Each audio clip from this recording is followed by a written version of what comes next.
So this is your which year on being a carpenter? Specifically, carpenter, it's 3 years now. 3 years, okay. You spent your childhood in dealing with the timber, wood. Timber, yes. From all of my life, specifically. Actually, my father started sawmill businesses in 1978. So from childhood, I spent my almost all the time in sawmill, timber, wood. So You had a schooling? schooling, yes. I born and brought up in West Bengal, Kolkata. So Did you do your engineering? no, nothing. BCom graduate. So back That's to sawmill after BCom? Yes. No conventional jobs? No, nothing. Just spent your time in dad's business? Yes. In sawmill? Yes. I almost spent 4 years there. Typical timber business. I don't know. I've never seen a sawmill inside. Really? Yeah. It's like where we cut the wood. Typically, we buy raw wood, logs and all. From? We cut from local or mainly nowadays it's imported. All 80-90% wood is imported. Imported from? Imported from all over the world. So Malaysia, Indonesia, Africa, all of that space. Before 19, I don't know the time, but a government stopped that deforestation and all that things. Then this imported wood started. Before that, Bihar, Odisha. So mainly wood comes from there. So what did you say in the sawmill? So you guys import timber and Yes. here you cut and put it into a big usable timber. Slabs. So it comes in log format, raw log format. We cut specifically for depends on the area where the size is. It's for the door, mainly for the doors, windows, and furnitures and all. So we get that timber specifically cut in that sizes, then we sell. So you saw that process happening in your dad's business. Yes. Then why you get into your own furniture studio? After graduation, 3-4 years I spent in sawmill. But not 4 years exactly, but when I was doing the graduation, studying in the school also at that time, I used to spend my time in sawmill. But after that, I get into that biocoal. So we get the sawmill, that sawdust. Right. So we used to process the sawdust and make biocoal. Like so it's compress them. Compress. We dry it first and then compress. It's a substitute of coal. Correct. So it's a biomass briquette. Interesting idea. Yeah. So it was new at that time when we started. You are continuing that business or Yeah, just? it's still running. Nice. It's a different factory. Who is the customer for that sawmill dust? We used to supply in Hindustan Unilever, Bata. Why do they need that? So in their boiler, they burn it to produce the heat. Okay. So it's better than coal. Nice. So it's less pollution, less ash. Cheaper than coal also? It's very same in that Same price. not much different, but pollution wise, it's better than coal. We had a nice warm up. Let's the first chapter I want to make it useful for lay people like me who see furniture every day but don't have no idea on furniture. So let's make it useful for them. So why does some furniture just feel better even if I don't know how it is made? Even if I don't know what is the process of making furniture, some furniture feels right than other furniture. Actually, it depends on the design. Design wise also, if the design is right, like ratio, that color, thickness of the wood and everything. If everything is right, then obviously it will look good and also feel good.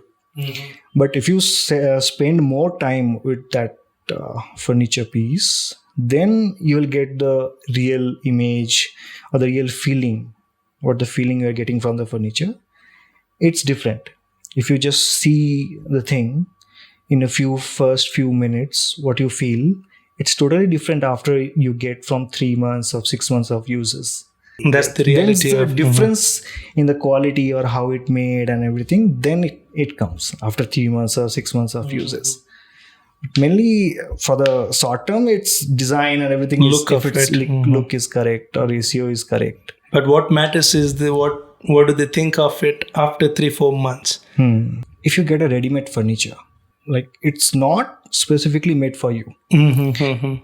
If it's made for you, as per your what exactly you want, because everyone is different. Size, the design choice, the color, everything. So ready-made furniture, what happens, you see if you like that you bought.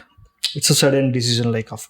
But if it's made for you with thoughtful design, then with time you will feel that it's a correct decision. So when you say made for you, yes. So what are the factors that matter? When you said ratio, size of a person. So what are the things that makes the furniture customized, not ready-made? You get that custom furniture after 50 questions, question answers. So you is different. So that guy will be different. So choice is also different. What exactly you want. Sometimes you also don't know what exactly you want. That comes with the conversation, not in the first meeting or something. Sometimes customer also don't know. Actually, they can't explain exactly what they want. It's on me how I can get those details, or I can sense of what they want. Sometimes they also don't know how to explain what they want. So suppose I needed a chair. So what questions you would ask I'm your customer now. So I need a chair. So what details you would ask from me? So chair may be also a dining chair or a lawn chair. Chair for relaxation. After my specification is I need a chair right beside my window so I can just sit and do nothing, just observe things and sit in a position just like I'm sitting now and do nothing, just for sitting. So that is my requirement. That is my desire to interact with the product. The first question will be how much time you are going to spend. So 1 hour, 2 hour, you are reading a book, just sitting whole day. Sometimes you just sit for 5-10 minutes and go. Or if you can spend more time, sometimes you spend more time. So that would be the first question. Why that matters? So if you are spending hours on one thing, that must be comfortable first. Then anything else then the design comes, then the height and the weight, everything comes. And the comfort first. If you are spending more time on that. For example, for a dining table, what happens, you sit for 10-20 minutes, half an hour. So designed like that. It's a straight. Posture would be different. Height would be a little more. You're sitting straight, kind of. Correct. So chair is a very big chapter. It's a chair itself. Right, it's episode of its own. That's first thing. Time spent. Yes. Okay, next question.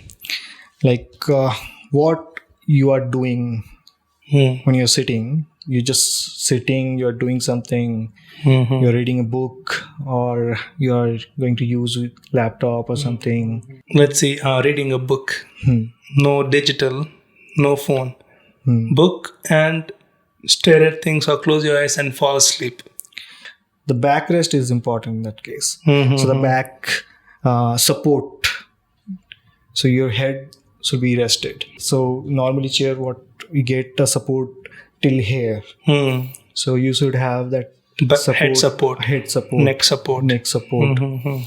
And what should be the angle of the backrest? Yeah. So chair is from my experience also, chair is that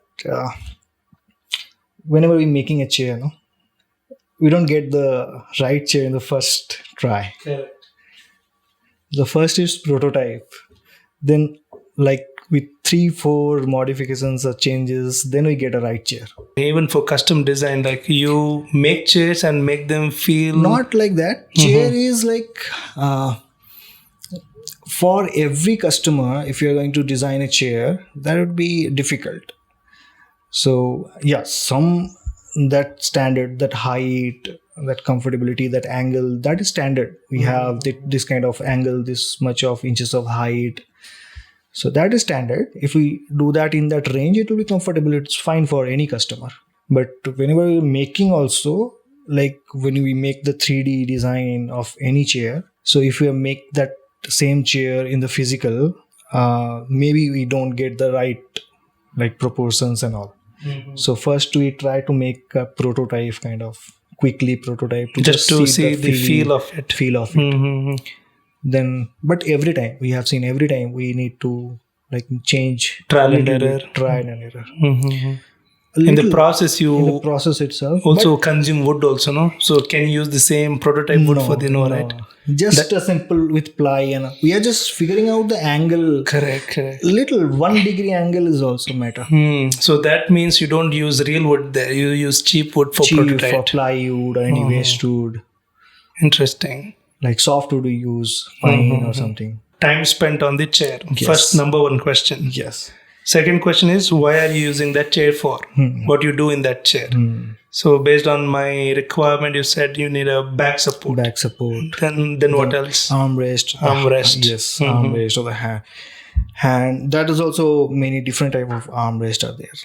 Like what do you mean? Like height of the armrest is also. Inclination of the inclination also is there. And width of the armrest. Width of the arm. Sometimes you need to put some glass or something on the armrest. Or bottle. That's one. Okay, that's second. What you do in the chair is the second big question. Yes. Third question. What kind of design they prefer? Design, you mean? Like form, look, color. Yes. What do you mean by design? Generally, I ask for references like on internet or anywhere. Or maybe you have seen a chair or you like the chair, you have a photograph of that, just to get an idea what kind of foam, sleek or heavy, thick, that kind of. That depends on the client's personality, taste. Yes. Okay, you ask for client's taste. Yes, that is the third question. Design, taste, and you take that taste and functionality of the chair, and then you fuse it. You fuse the taste and the functionality of the chair. So also, what else comes in the taste? Just the form of the chair or color? Then what would be fourth question? Then we have to see what kind of interior or the other furniture is there. So it should make sure it makes a harmony with the environment. Yes. So sometimes that highlight, like if it's different, we'll want a different chair or the furniture piece. So to make it highlighted piece, but normally it should be like how the interior is. So you also want to know where the chair is placed.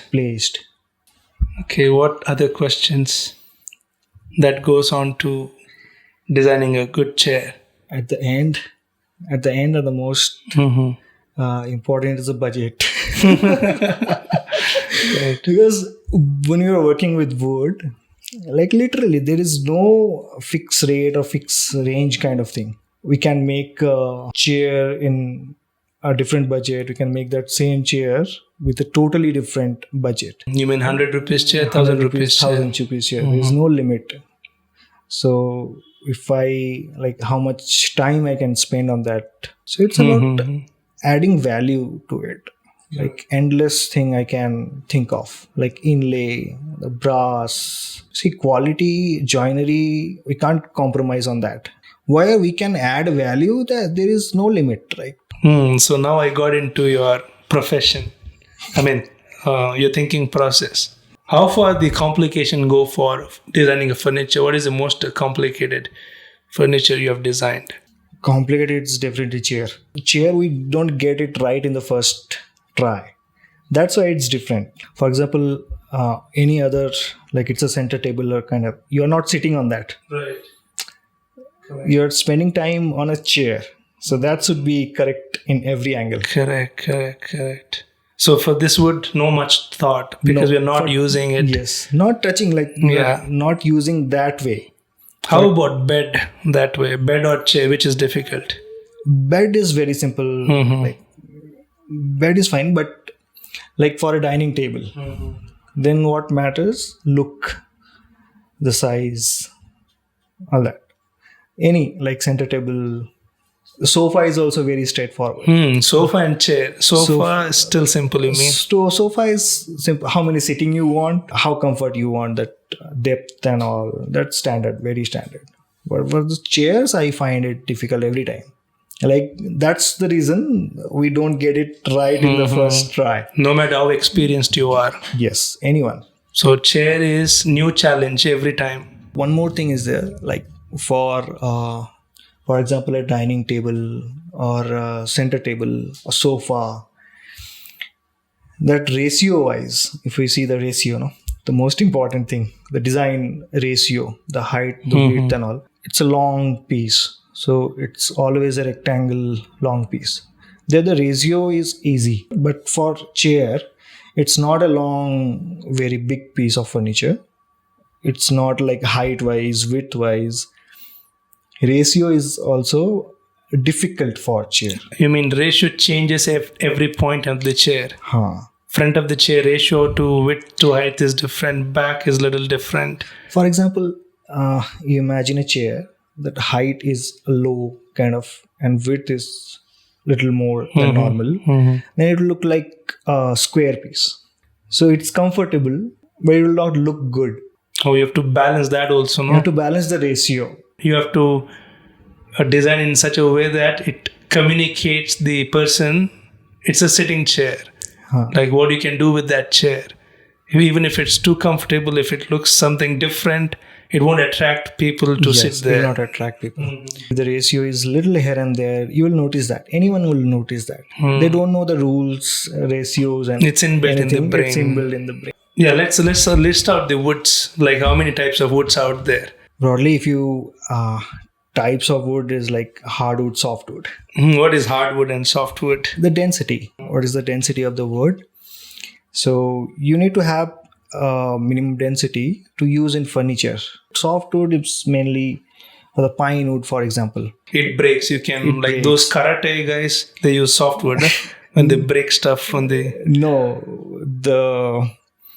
the softer it is, it will not break easily. Softwood doesn't break easily. Anything, not wood. The soft is normally it's flexible, right? Oh, that way. Okay. The more hard it is, then it's easy to break. So when you're making a chair, the legs will be very thin, kind of. If the design it is like that, then you have to think that specific wood, how flexible it is. Like it should not very hard, or it should not very soft also. So that's the big difference. Softwood is bendable. Hardwood is dense. Also, it's a little more hard, little like average. There is a difference in hardwood also. There is also scale.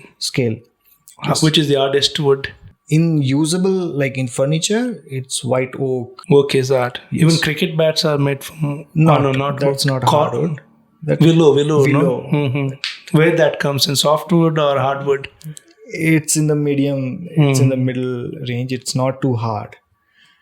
If it's hard, then it will be weighty, like it will be heavy. Correct. Oak is the hardest wood. Not hardest, but in furniture terms. In furniture terms, like below that, oak wood. There is a range, like in the hardness. Also, what is the usable density it should be? In that, oak is there. The teak. Mainly, we use beechwood, white ash, walnut. There is a reason for that. So that.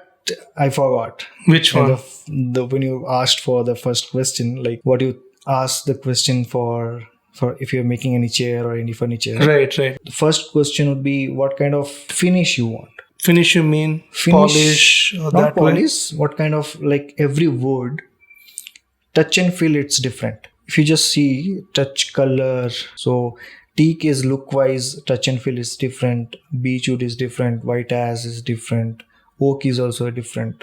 As a customer, we wouldn't know how to express that. Look wise, like which one you prefer. So you give them samples to touch and feel. Yes. Because density wise, any wood that kind of like beechwood or the teak or oak, we can use any of those. But touch and feel is different.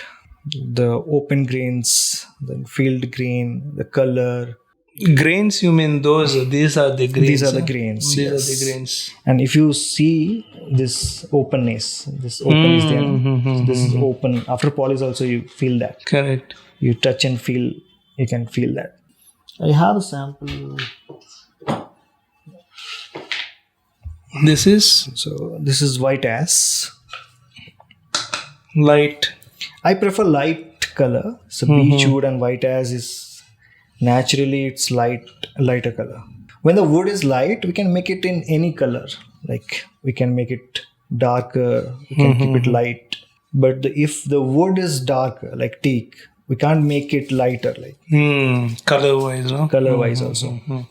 We can make it darker, but we can't get that lighter. That's color. very interesting. White ash is my personal favorite. White ash and beechwood. Why is that? You can see the grains, like beautiful grains. This grains. So every piece would be different. So you mean there's uniqueness in every part of the chair? Every part of the chair. It's easy to notice that grain wise. So generally people know about teak wood. So these are like, it's very new for, like in Bangalore if I say, it's very new name for any customer. This white ash beechwood, no one knows. Where does it come from? It's a European species. Cost wise, is it It's competitive? Competitive. It's similar to like teak wood, little less than teak wood. Why the teak is costly? Like it's good. Obviously, it's good, but everyone knows about that. The demand is always high. Our older generation, if you see the older furnitures, it's always in brown color. If you notice, so that is the natural color of the teak wood. So right now, the design wise also, if you see the modern design, people prefer lighter color. I mean, for lighter color design, you go with the white ash beechwood. White ash, beech, oak, any kind of. So grain means stability. I mean, what does grain look indicates in terms of? For example, this wood, if you try to break this way, it will not break. But if you try to break this way, it will break. Nice, interesting way to think about. Yeah. So if you cut a wood like a bended piece like this, so here it's easy to break. Got it.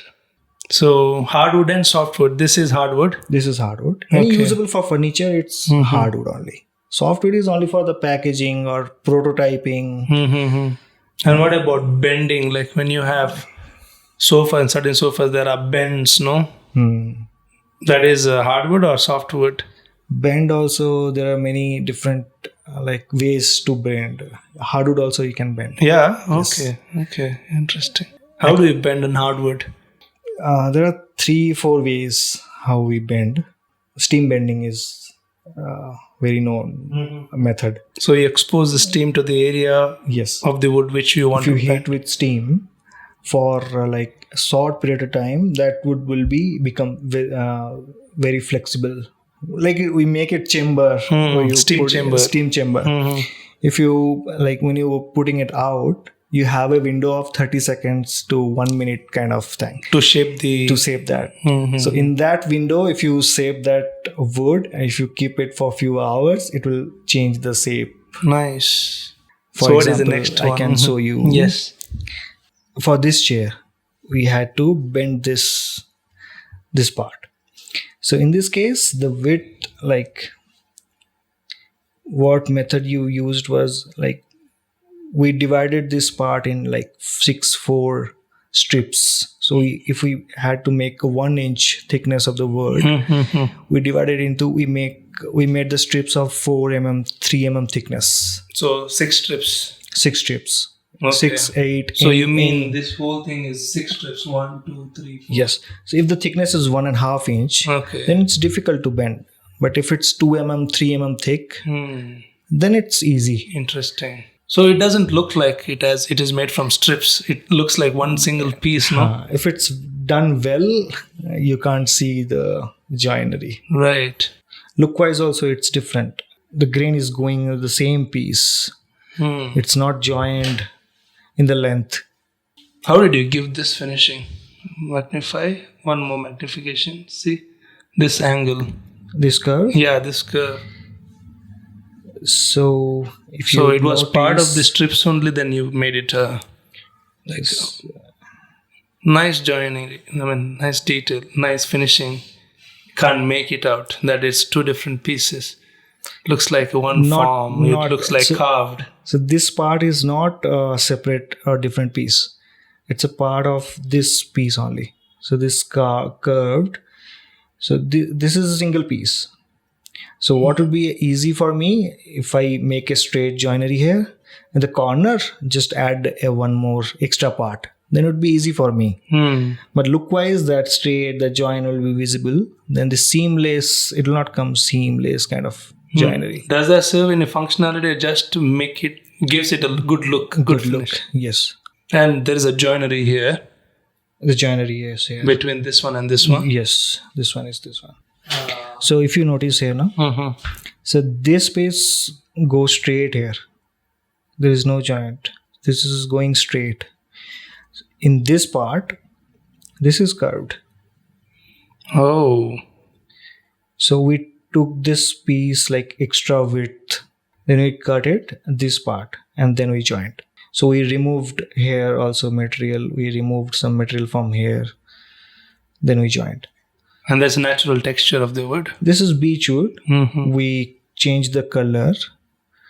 But this grain, this is natural. This is a real grains. So when you are making any light, any furniture in light color, we have to be more careful for any like little bit of in joinery, any gap is there, then it will be visible. It's easy if it's dark in color, then little here and there you can't notice. But in lighter it's like color, stain in the visible. black t-shirt. Yes, if you're staining it, then it's difficult to notice any small. Nice chair though. Dining chair. 3 stands. 3 stands. Tell me other specification that I might miss. It's detachable. So from here to here, it's a single piece. But you can open this. You can. It's like. You can detach from here. You can detach from here. The sitting is detachable. Where that makes sense? This leg also is detachable. To this one is also detachable. The design is such, like if you notice, this is there is no any. This is open. Got it. Only here the joinery is. Why it makes sense to design a detachable chair like that? Is there any reason? Like Detachable sometimes is easy, like to polish, to give a very specific like detail. You mean while making it's easier to have a detachable chair? To give to like for the user, does that? I mean, for user, does it make any difference to have a detachable chair? No. But to give that detail in that product, then it's important. Like if it's easy to it's if you think like in 3 different pieces, no, this is separate. It's easy to give that detailing, small details, nice, and polishing also. So what is the material in the base? Yeah, this one. This is also wood. And that's a glue holding them together, or Not joinery? Glue. It's a bolt. So that way, if I make it like for example, it's in black color. So if it was glued with this piece, then obviously it could be difficult me to give us black in this and different color in this piece. The challenge was this bending. This bending is not for look also. The durability also changes. If it's not like bended, what is the other option? You take a very big piece, you cut a single piece, then the grain direction changes. The direction of the grain. So wood is like if it this way it's strong, this way it's not strong. So if you're bending, if you're cutting a piece from here, then this part is like easy to break. So if it's bent, it's a natural continuation of the grain. If it's not, if it's carved, it's unnatural. It doesn't look. I mean, yeah, got it. So grains also run in certain direction. Yes, that is also you have to keep in mind when you're designing any furniture. How do you choose wood? Customer comes, he has no idea, like on wood knowledge. Generally- so you have to select a wood for the customer, right? So you have to suggest a wood for the customer. So customer comes with the requirement, okay, I want to build a door. Door is quite simple. It should be strong and also heavy, not much carving, and it would be integrated with the state-of-the-art security, like fingerprint and all. What would you would say to go for that? Then we can select any wood, but depends on the weather, where it's an indoor use, outdoor use. Is it getting sunlight directly? Interesting. But more than which wood it is, more important is to get the right wood, like moisture content, it is properly treated, how old that wood.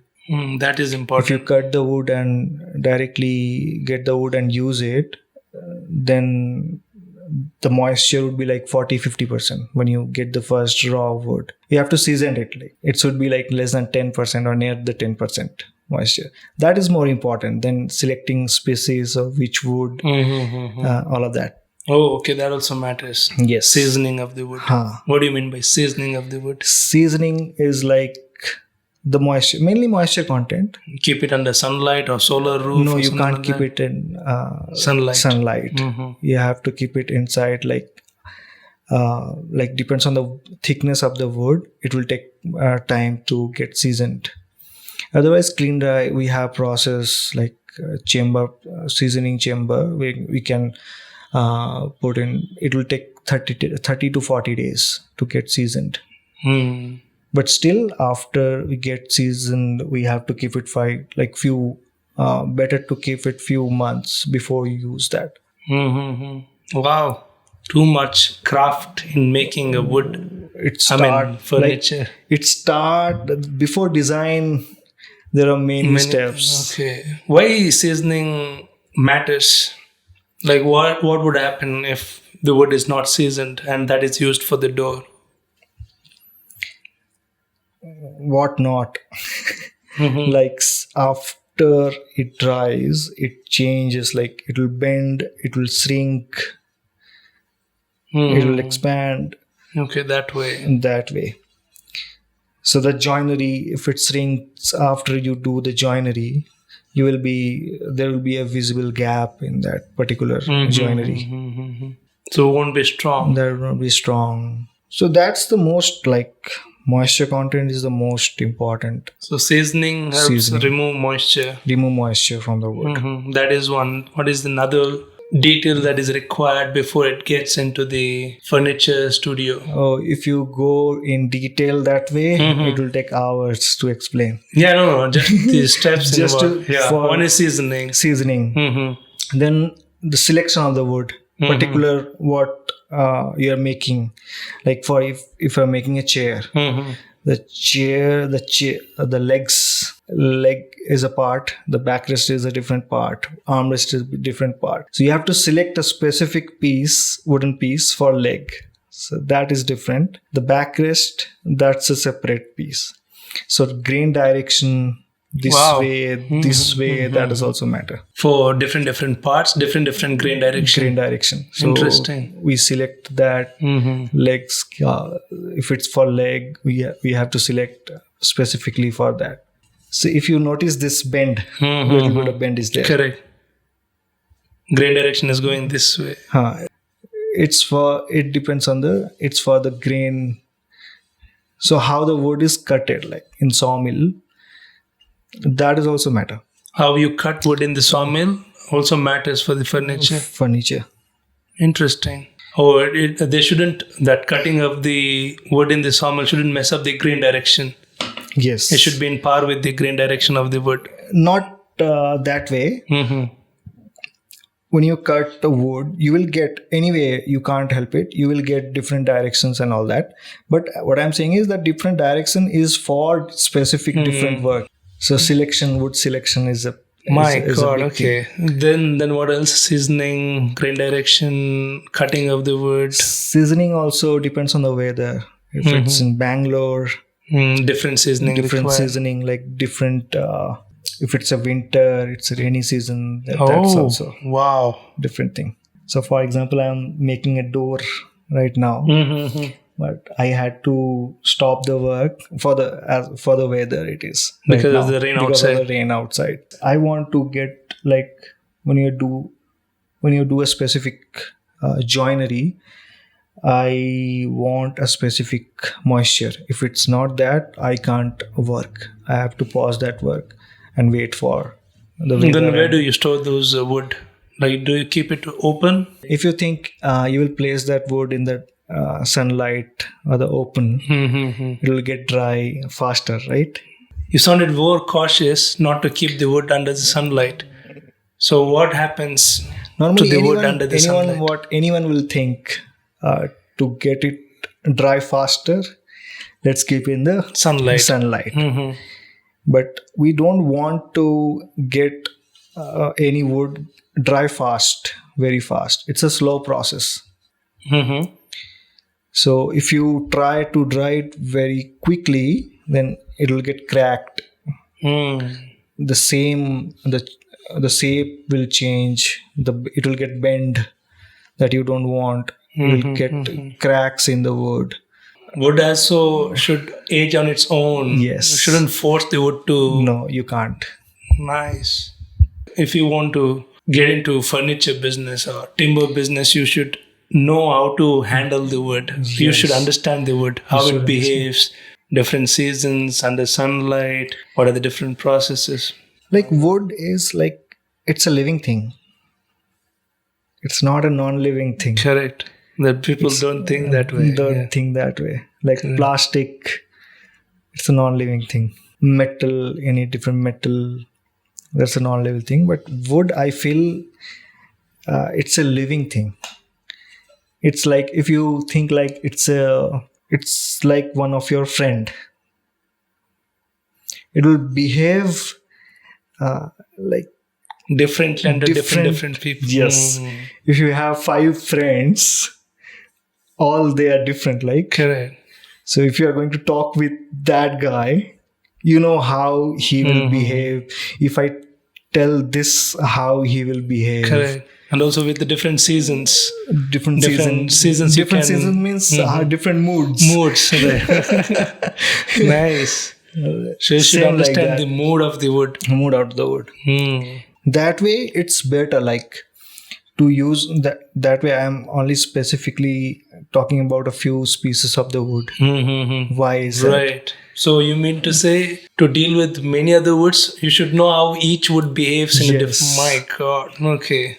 That's a different PhD of its own. Yes. So if you're working with 5 or 6 species, so it's like you have 4 or 5 friends. Correct. You can manage those. Right. You can't master every wood. You should master 2-3 wood, because it's like 2-3 close friends. Yes. Just like that, you mean? Yes. You have to spend time, like years, to understand a specific wood. So what would you have understood well that you can call them as friends? Like, you understand them really well for every season, every mood. Number 1, beechwood. I understand totally. White ash, walnut, and oak. So these are the species. Also, why you chose these 3, not other teak wood and other things, even despite teak wood having a lot of demand? Why these 3-4? Mainly for, it could be my personal thing. Taste. So taste, but it's in light color, or a like very white light color. So it's not dark. Only the walnut is dark. Other than that, like oak or white ash or beech, it's lighter in color. So if you want to change the color, you can make it in any color. You want blue, you can make it green, you can make it brown, you can keep it light also. Interesting. So you can't make dark color white. Yes. You can make light color wood black. Dark. That I thought, like, I selected those. And also, this species you get easily in right moisture, already treated. It comes in standardized form. So it's imported from European and Western countries. Yes, American also is there. Walnut, American walnut, European. So this beechwood is European, steam beech. So I understand these 4 or 5 spaces. And they also, I think, standardized it well. Being it's Western countries, they have studied it Yes. a lot and they know how to process the wood. They give predictable results. Yes. Okay. For teakwood, it's difficult. Teakwood, we get it from all over the world. Every species is different. It's not standardized like Correct. some teak we get in log here. And also teak is something, every different size is different price. Price is not like same. Seasons. Season. So every other country, that grains is different, the color is little different. Very complicated. Very complicated. And also that dark, what I said, I like little lighter kind of tone. So my design is also a little like modern kind of design. In that lighter color goes well. So if you had to go for your own home door, what wood would you go for? Have you seen any door like that? No. The customer gave this design, this carve. From Pinterest? Not Pinterest. He draws the Okay. Artistic customer. Artistic customer kind of. So if you see the door, what is there? Handle, This lines, nothing else, right? and the curvature. Curvature and this lines, depth. So what I wanted to highlight this shape, like these lines specifically.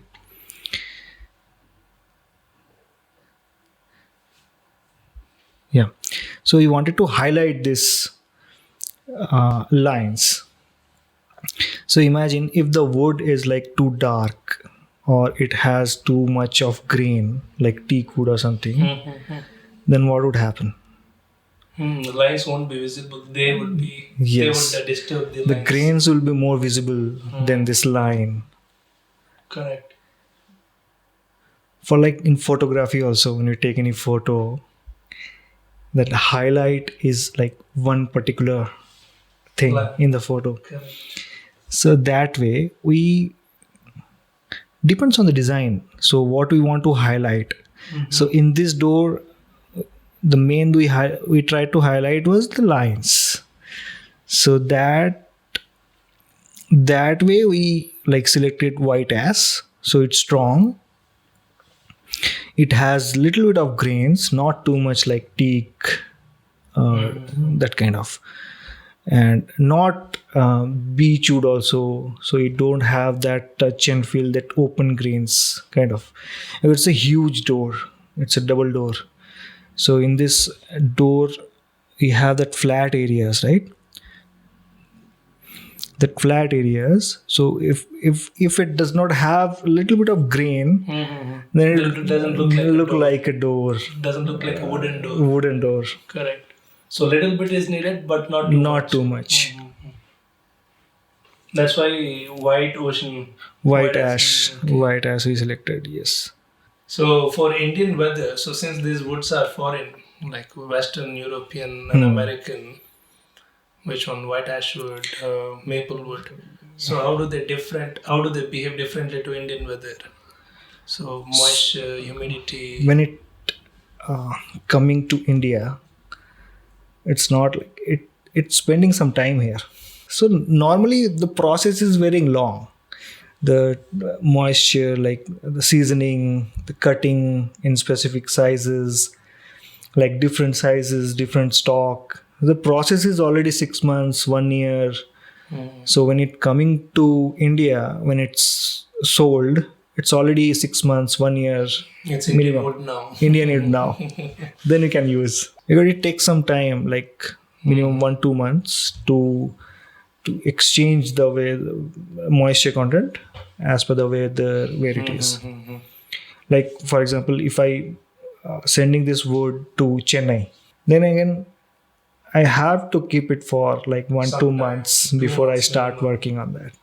Oh, that's why you have a lot of stocks. Stocks. So for example, I'm for monthly or in 2 months, if I using this much quantity, so I'm already stocking it Nice. for 2-3 months. So one by one I can use.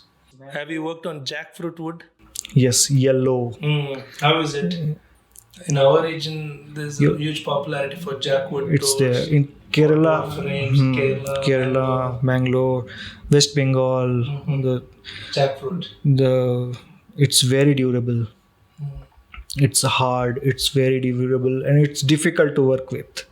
What do you mean by carving and all? It's difficult. Very difficult. It's very hard, but it's not that much like you can't get it in that Consume in that bulk amount. If you have a tree in your You should have house, your own tree in the backyard. yes, Right. that way. Good. But yes, in Goa, that region, it's very popular. Jackfruit doors. Jackfruit. It's So more. what's the rate difference between jackwood door and white ash door? If I compare the prices, see, teak wood prices start from like 2,000, 3,000 rupees. It goes to 10 CFTs, huh? CFT per CFT. It goes up to 10,000, 15,000 also. Teak wood. Teak wood. What's the difference between 3,000 CFT teak wood to 10,000 CFT teak wood? It's a very big of variety. Range is very big. Like Indian teak, Burma teak. Wow. Totally quality wise, density wise, grain wise, look wise, it's totally different. Which country has a premium teak wood? That way also, like Different varieties, but like which teak would cost 15,000, 13,000? that costs that much because it's not available right now. Like that way. So Burma, they stopped export that log of teak wood. That's why supply stopped, the prices hiked. So that way. But Indian teak is comparatively, it's good. It's very good, Indian teak. So is it a good investment if I just stock and then keep them and not sell it, just like the commodity? Anything. Any wood is Any good. wood is. Price keeps on increasing. What is the price? I mean, since you are Gujarati, you know how my prices are father increasing. my father was selling. I used to hear the stories. So when he started, that prices were like 10 rupees, 20 rupees per CFT, 50 rupees, 100 rupees How per many years back? CFT. 1970s. 80s, 90s at that time. Now that same thing is 3,000, 4,000, 5,000 per CFT. 3,000, From 50, 100 rupees. 300% appreciation. Not 300. From 50 rupees or 100 rupees to like 3,000. Right. So if I had kept wood in 1990, and can I use the same wood for the furniture now? That's better, no? That's properly seasoned wise also, 10 More to the 80 age, years. better the More wood. the age. But still, like 10, 20 years, 20 years, with time, it's like 50 years or 100 years. What happens? Wood loses its oil content. Every wood has a different oil content in it. So with time, so that's the different, like we get it here also, that recycled, refurbished wood. Correct. So the difference is moisture content and the oil content in it. Wood is a different encyclopedia of its own. Oh my God. Too many I'm varieties, too many still learning, variations. still learning. With just three, 3-4 species, I'm still learning. So what's the difference between solid wood, plywood, engineered wood? Does it matter for a buyer which wood the buyer buys, like solid wood, plywood, engineered wood? Plywood is like, it's a sandwich of layers. Of wooden layers. It's a solid wood kind of, but in layers, like 1 mm or 0.5 mm. If you're making 18 mm ply, so you are pasting 15 or 18 layers of wood. Gapping, just no gaps. Gaps are not there. Just It depends on the quality. But the benefit is like, it does not that expand. Plywood. Plywood does not expand, shrinks. It doesn't behave like wood. It's not a solid wood, so it's cutted in layers, 1 mm layers. Then it loses that behave. So if you were to design your own kitchen, would you go with the solid wood or plywood? Depends on the design. If you are making that shutter kind of doors, wooden doors, then there is no comparison. Solid wood is solid wood.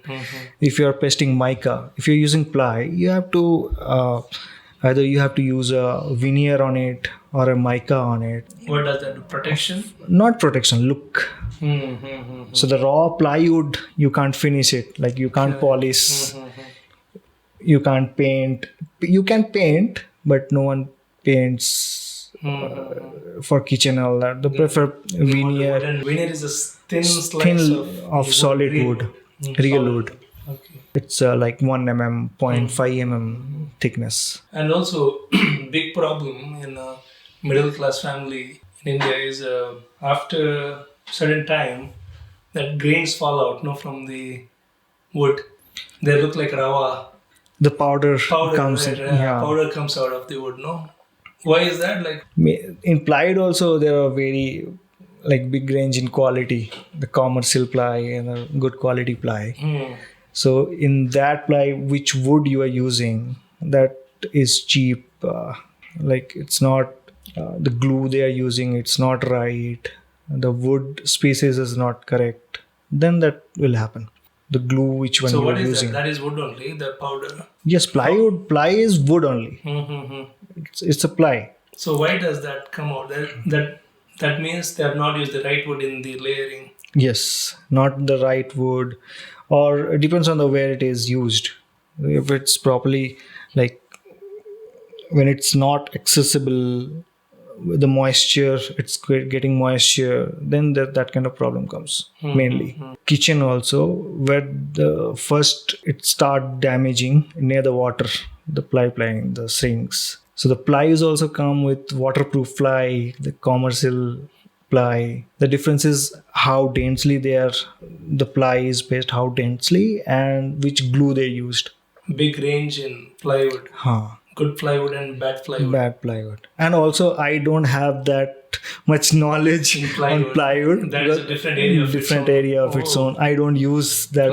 Plywood. I don't deal with ply, or I don't use in furniture plywood.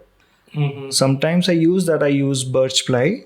What's that? Plywood, but it does not have any gap inside. The wood densely packed. The wood species also it's little better. Like you can polish it directly on the ply. You can finish it. So some areas like when you're making the drawers and all that, then I use birch ply. Then also it's easy to work with. Drilling, cutting. If you're finishing, like if you're making a kitchen. For example, if you can finish in 15 days or 1 month, in solid wood it will take double time, like 2 months or 3 months. Why? Just to compare so it's easy to use the cutting, the finishing. So joinery and all that, you don't have to think about that expansion, the grain direction. Correct. Ply you can use in any grain, so it does not have any single grain. That way it's easy. You can work faster. And also cost wise. So when it's furniture or the wood, as a big part is polish, like finish. How I see it, like if making is 60%, 40% is the finish itself. How it looks. How I'm finishing with, like end finish. Finish is polish. There are many type of polish, oil polish, the spray, what we do, PU, melamine, PU coating. So in furniture, that if I do properly, then it's costlier than other options we have. Why finishing is required for furniture? If it's wood, then we have to finish it. Any type of finish we have to do. Unfinished, we can't keep it. So, okay, I'm new to this, so help me visualize finishing. So what happens in the finishing of the furniture? How do you finish? What are the different type of finish? And when do you choose which type of finishing to use? In finishing, also in polish, 50% or 60% is sanding itself. Why sanding is done after the furniture is made? To make it smooth. Any uneven areas are there. Yeah, if we sand, it will be leveled and it will be smooth. Smooth finish. Okay. Yes, the sanding is a very big part in it. Then you can finish with any kind of like PU.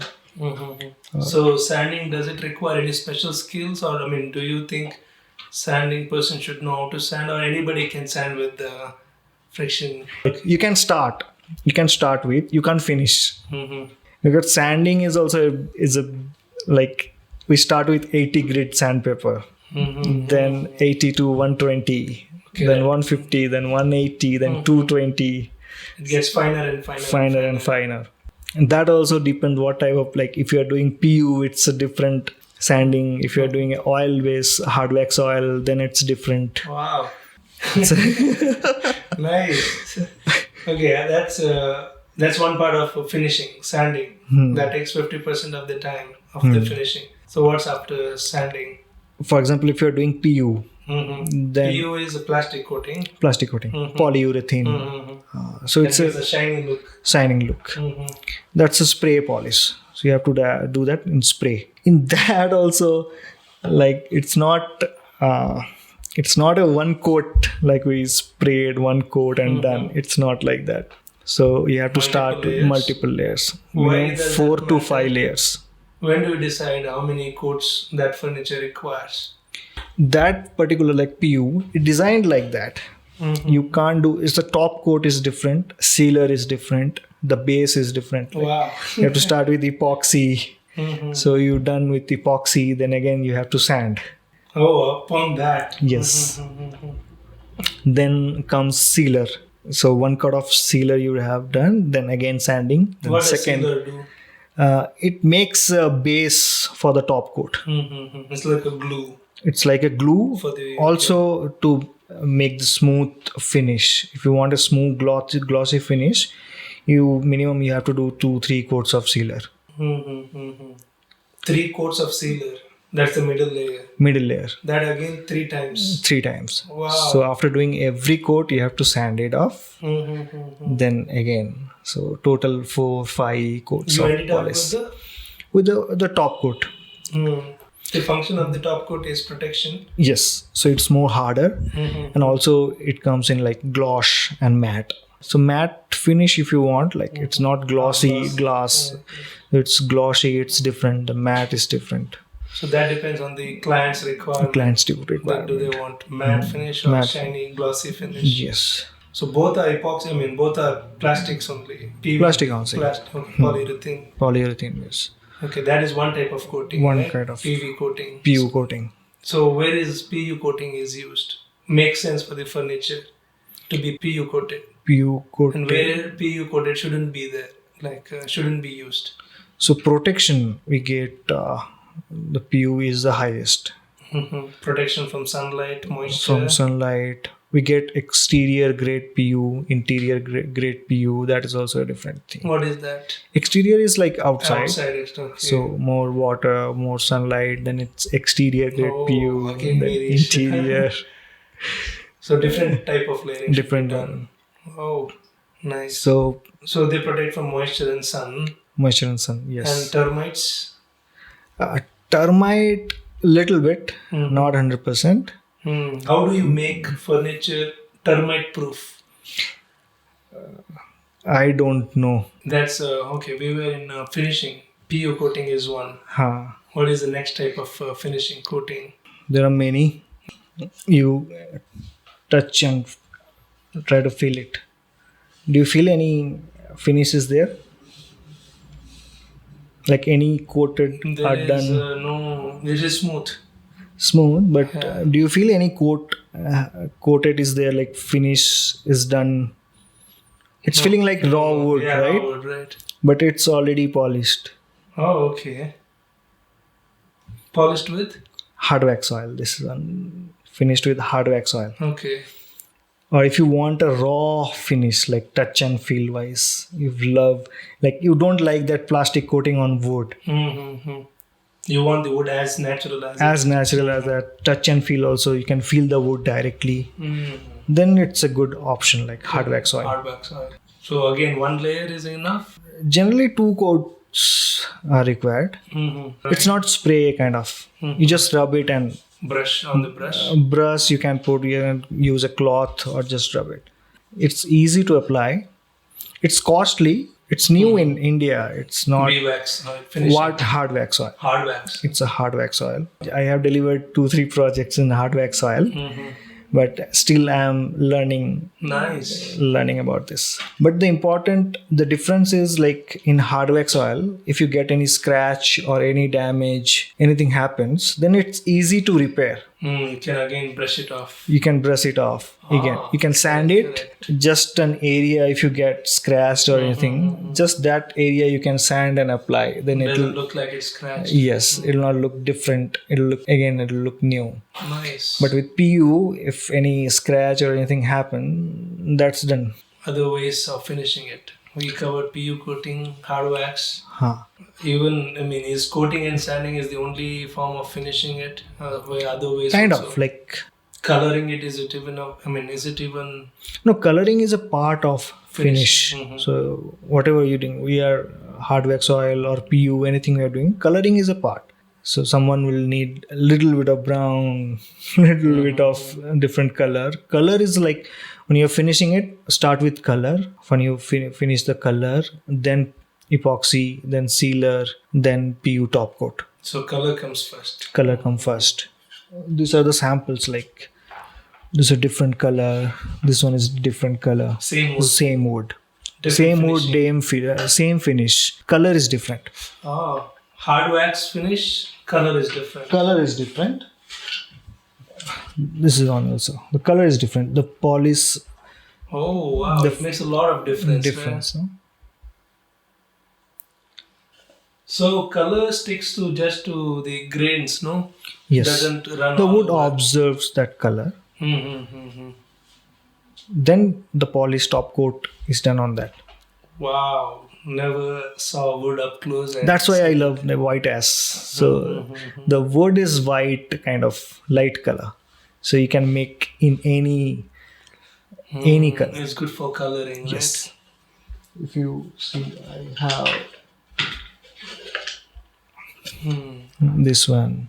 So even coloring is the art. Oh, it's How a much very, to color? very, very big. How to get the shade right. You can't get that same color. Right. How do you get the color? Because We can even get similar color. We can't promise that exact same color. We can't right? promise. Similar we can get. But end of the day, it's wood. Right. So it should be natural, little. So color should enhance the feel of the wood. That it should tell the customer or people, it should tell the user that it is a living material. Yes. Color shouldn't hide the wood. but enhance its grain, gradients, and everything, right? Yes. That's what I felt when I'm looking at that. Right? So when you see the wood is totally visible. It's not hiding the wood. It's not hiding the grain. When the wood is visible, every joinery is visible. More I look into the wood, more details come out. Lines, gradients, wow. So Growth of the wood. This is a wood. the aim is not to hide the wood. When you're spending that much, when you're using wood, Wow. You're Here not is also hiding. There is layering. Layering. Vertically there is layering. Horizontally Horizon. also there is layering. and that grain, the grain will be changed on that directions. If you see this Without and see color? this, not color, the direction, the end grain direction you are showing, no? This one. No, this direction you are seeing. Right. This one is different, that one is different. So this look is different. So this grain, if you see, that is more straight line kind of thing. Right. So with that direction, this look also changes. This wood is same. Get This your is- clients and make them feel the wood, and then you go forward with the furniture. Do you get them and make them see the grain direction? not direction. Grain. This is. We grain can't direction, promise that grain or the that kind of thing.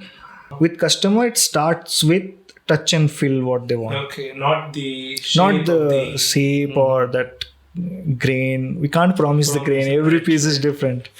So you get to know only after you cut the timber, no? Cut the. So we try to match, or in the selection we can control, but 100% we can't. Right, Every piece is different. So both are white as same, but total look is different.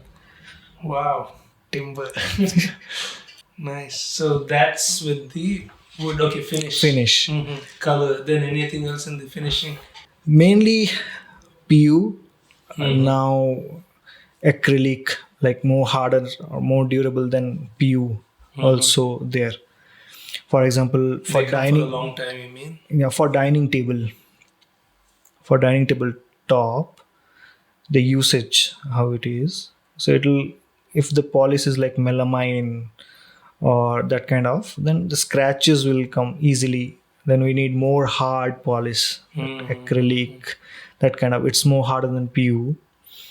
Then for if the PU is like melamine is lasting 5 years, 6 years, that PU will last 10 years, 15 years, like that. It depends on the usage. How about natural oils? If it's natural oil finish, you have to do it regularly, like every 6 months, every year. So what is the benefit of doing natural oil? Is there any other benefit? Not benefit wise, not Nothing, that, but if you just want that natural look, not without any that plastic coating, you're saying, then that is also an option. Also, that wood will get that oil content regularly. Can nourish it. Can come for a long time. It's like maintaining the wood. What would be the difference in lifespan or quality of the wood if it is done without epoxy and with epoxy? So first time you can't make a difference. You can't differentiate that. How would it reveal itself? So what the epoxy does is like it seals the wood. Like it separates the wood from the polish. So if the wood has some moisture or that oil, sometimes what happens, the moisture content or the oil content in the wood, it affects the polish. So it's getting out the wood, so it can affect the polish itself. So that epoxy makes one more layer between them.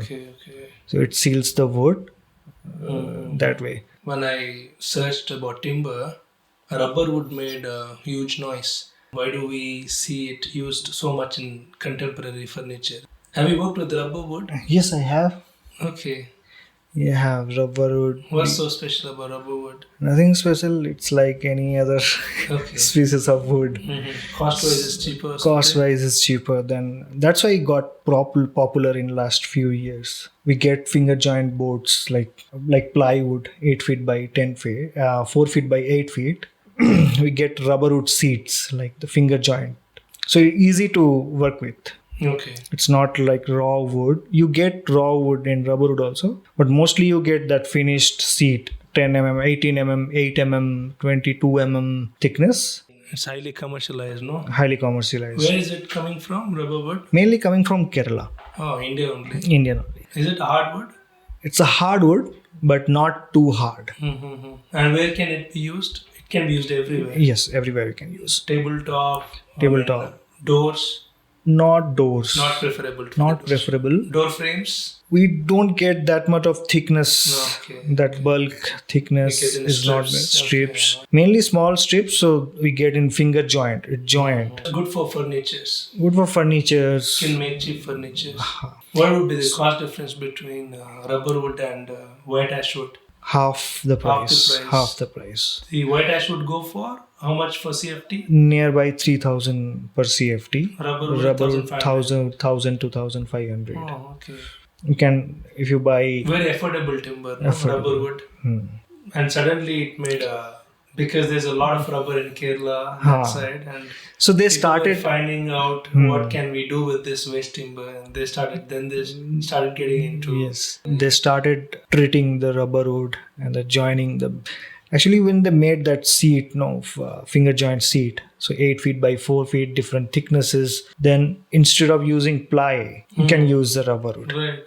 And rubberwood is durable? Yeah, it's durable. So, because it has its own wax, so would it make any difference when it comes to furniture, those things? No. Okay. After treated, moisture, seasoned. Have you seen the process of rubberwood seasoning? I have seen on YouTube. Okay. Not visited Kerala. Because there's a lot of rubber trees around in our places, coastal region. because one time it was a fad in agriculture. Now rubber rate is not so good. So a lot of people are cutting down rubber and doing something else. So I'm just curious to know what happens with the rubber wood and how people turn that into a very useful product. It got popular. Actually, it got popular when they started treating the wood properly and they joined it to make it a seat. How do you treat a rubber wood? Treat is same like use or treat like any other species. It's a moisture, like seasoning is a seasoning chamber. Yes, it's the same process as any different species. But after seasoning, it's like any other species of wood. You can use at any furniture or anything. How much time it takes for it to season well? In seasoning chamber, it gets 30 to 40 days kind of. So it would go for 1,500 rupees CFT. Yes, 1,000 to 1,500 per CFT. But it got popular when they started making the seats. So the seats comes in a square feet price. Seats means, what do you mean by seats? Seat is like plywood. You get 18 mm thickness, 8 feet by 4 feet seat. Seat is like 8 feet by 4 feet in different thickness sizes, like 18 mm or any. So it comes. So if you want to make this tabletop, it's like modular. Modular. It's easy. Like it comes in 8 feet by. Join. It's already joined. It's already sanded. You just have to cut and use. Not any type of furniture, but specific. For example, this kind of. Straight furniture. We are making a cabinet. It's a storage cabinet kind of thing. If you're making that, so if you don't want to use plywood, then you can use that rubberwood seat. Rubberwood seat to make that box, and you can polish that. So it's like solid wood. So you can color it. You can PU. Do you know the timber used in IKEA furniture? Have you went on a rabbit hole like what furniture IKEA uses? Mainly it's engineering wood in IKEA. What is engineering wood? Engineered wood. We have 3 woods now: solid wood, plywood, and engineered wood. Like it's not wood. It's not wood. Okay. So, it's like made in factory. That's engineered. That's not naturally not come, even right? Wood powder also. So if you get the powder, if you compress that powder, if you make that solid seat or kind of thing, then it's engineering wood. Okay, so there is wooden parts involved, like sawdust is like. Yes, for example, sawdust or any other kind of like waste material. If you compress and then just a top coat like few millimeters, any like for example MDF. It's a very popular MDF, HDHMR. So that's a saw particle. Like it's not. So whatever engineered have made in the factory, it's not wood, it's not ply, that's engineering wood. That's a good strategy for waste recycling, is it? Yes. But where you can use that depends.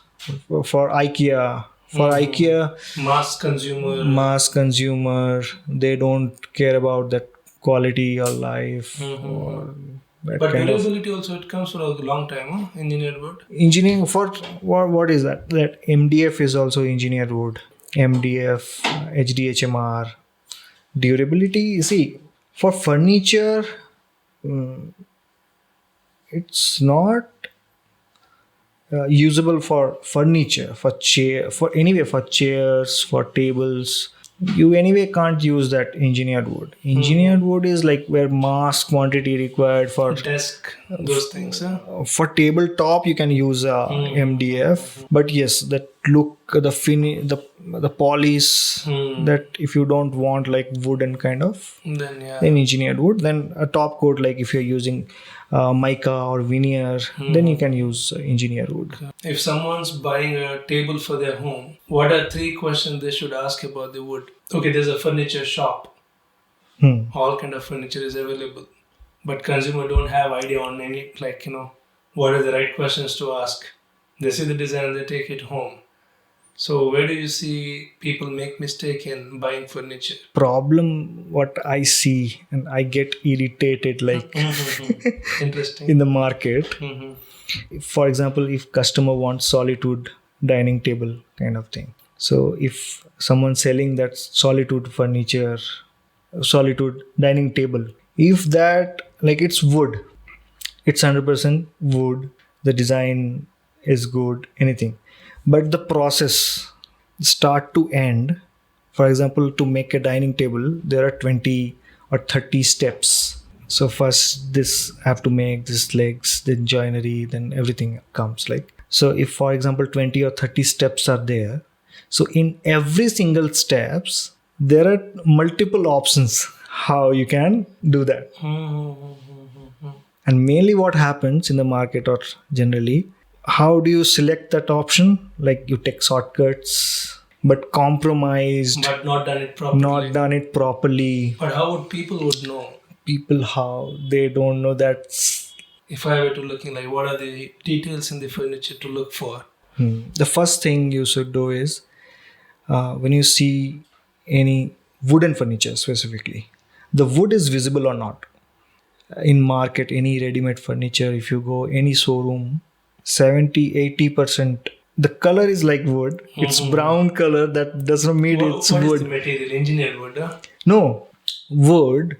But when they take that shortcuts in the steps, the 20 steps are there. If they take shortcuts, so they have to hide something. To hide that in polish, in finishing, so they hide that with polish or finish. Then the wood is not visible. They over polish. Over polish to hide that shortcuts they took. So over polishing is the first sign that is not a good furniture. Yes. If you spend on detailing, then you wouldn't hide it. Why would you hide it? It's a craftsmanship. Huh. That's one. Wood is visible or not. Yes. At any point. Even joinery wood should be visible. Yes, joinery, it should be. So any wood, no? So if the polish, what comes, the PU, what I'm saying, PU, melamine, hard wax oil, any polish, that's like water, it's transparent. So you mean, if they're going for a furniture shop, if they can't see these grains, that's over polishing. Over polish. Okay, Why that's would what you do the over polish? To so hide you need something. to see these lines. Lines, but every wood is different. See, when the natural wood, it's not same the chair from up to bottom. If the original, it's solid wood, it's visible wood, it would not be the same. So you mean people can't copy the pattern? I mean, they can't play with the randomness. This is all randomness. I mean, it's kind of not natural pattern. When people draw, it's all repeated pattern. All repeated pattern. Now you will start noticing, any furniture.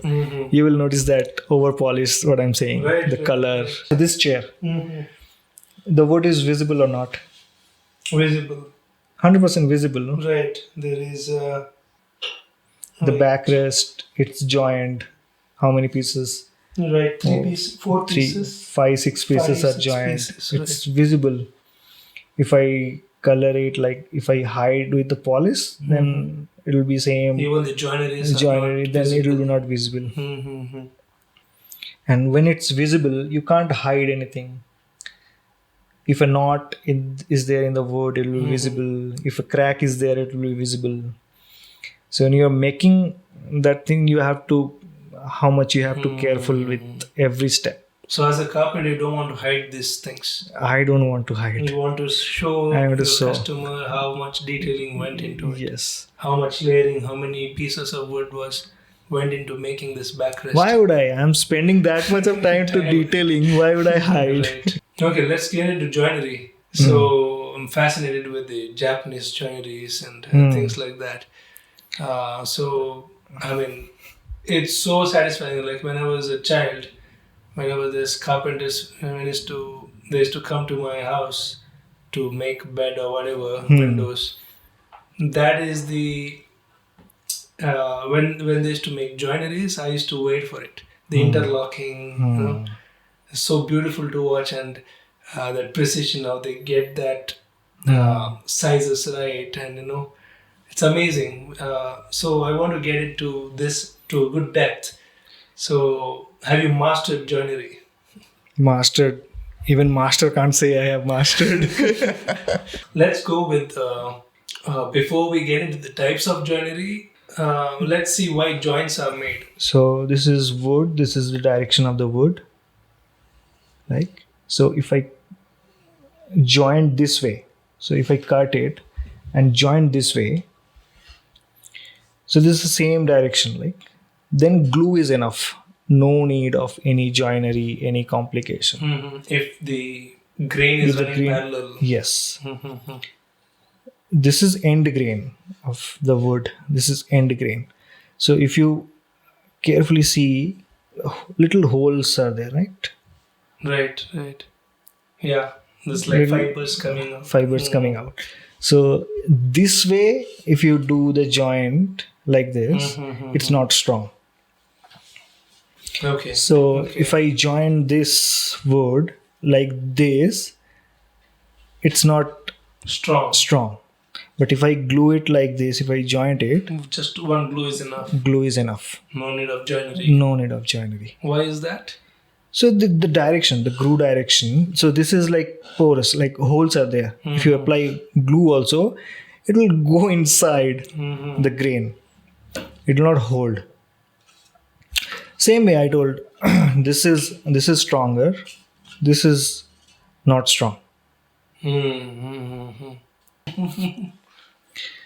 So when you are joining these different directions of word, then just for example, if you want to join this way, the glue is not enough. It'll break. So one of the option what we do is, in this wooden piece you make a hole inside.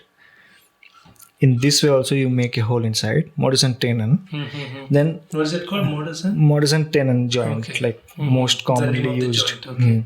But how deep it should go, that depends on the how strong the joinery you want. It's a chair or it's a what is the joinery, how much weight it's holding. It depends on that, how deep it should go. Then how this what the piece we are putting into it, that much also how thick it is, how much the width is. Then we can decide on that also. It's called Mortise and tenon. mortise and tenon. Okay.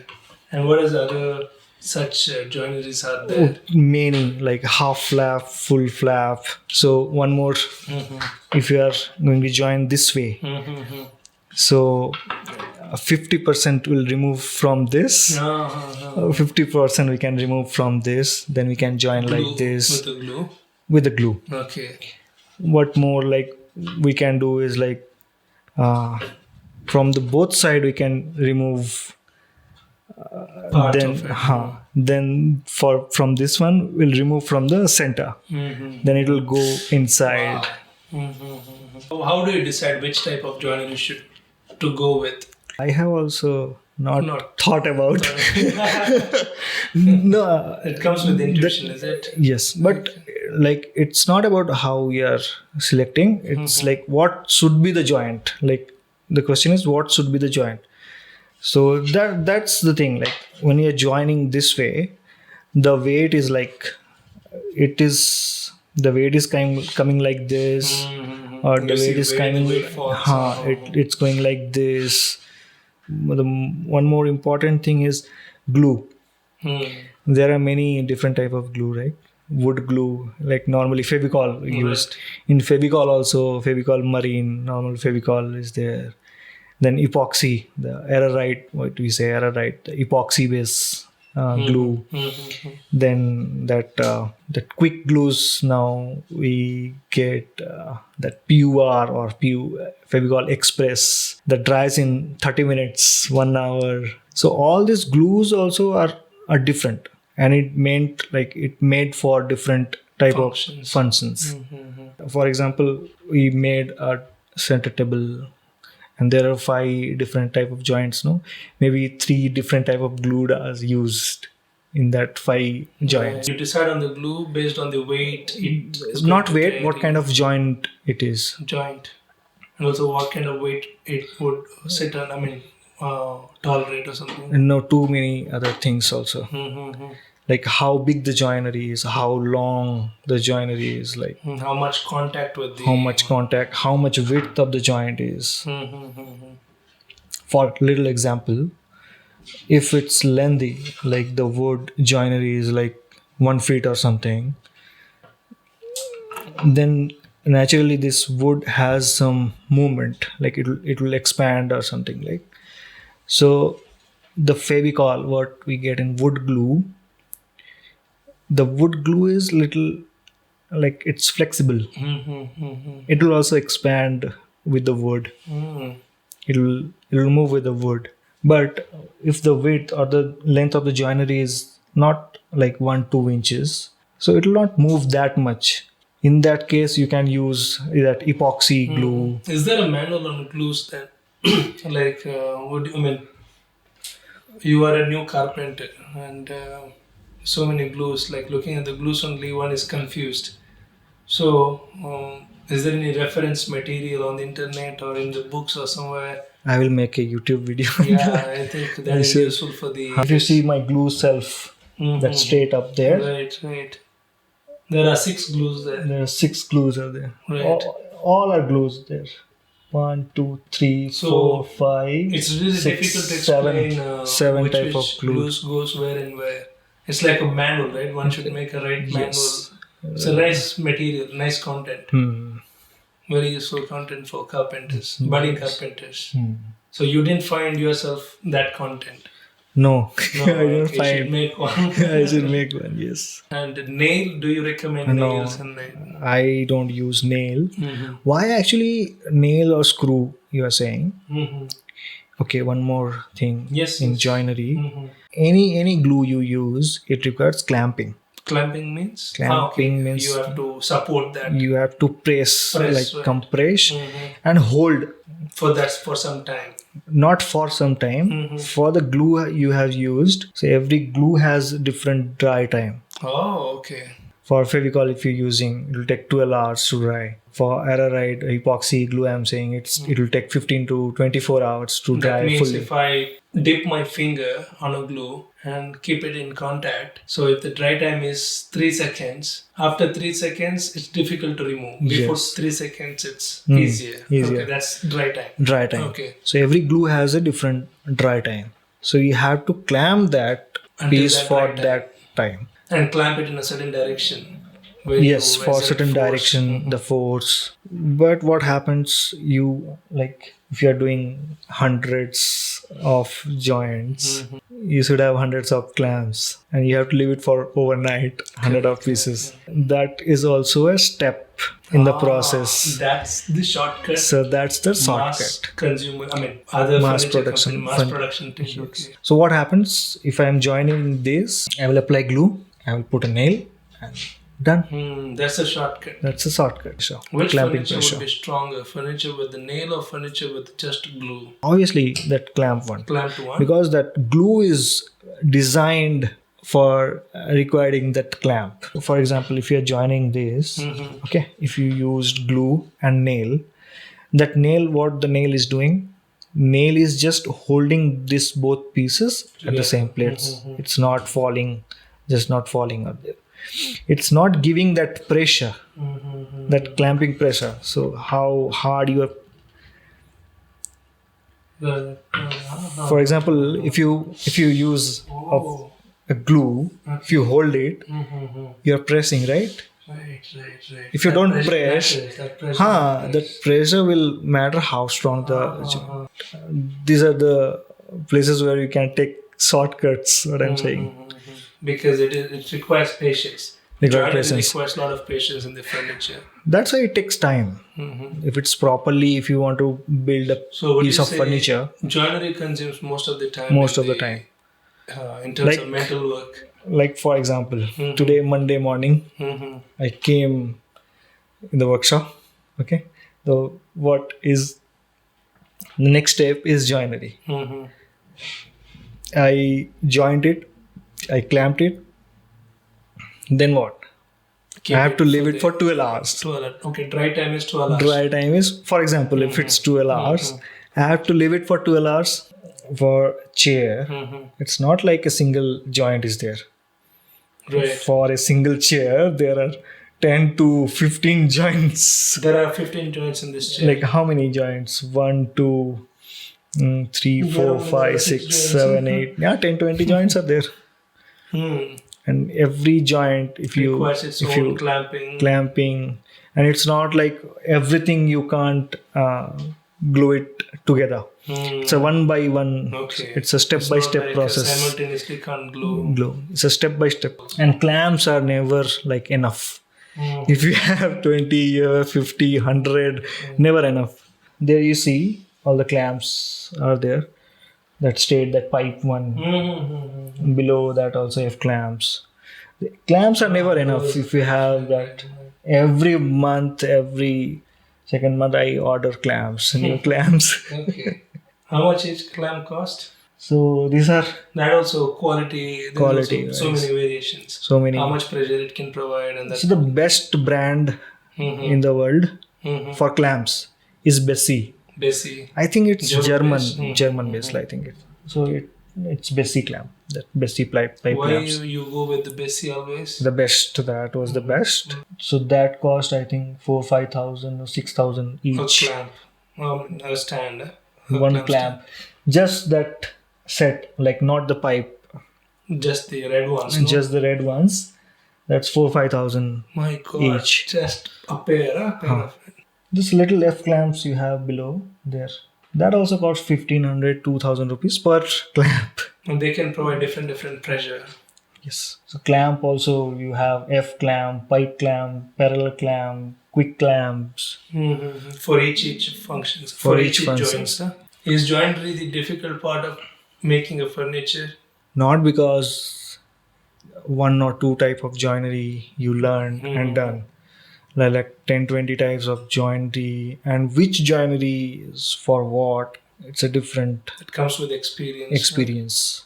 Carpentry or woodworking. Carpentry is different. Woodworking, if you say woodworking, it's not like single person task, like one guy task. It's always like you have to start with helper, then assistant carpenter, then carpenter, then master carpenter, then designer or like project manager, like who can decide.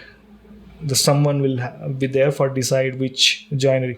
So carpenter, typical carpenter, they know to make that joinery, but they don't know which glue or which joinery is required for that kind of work. So then we need master carpenter.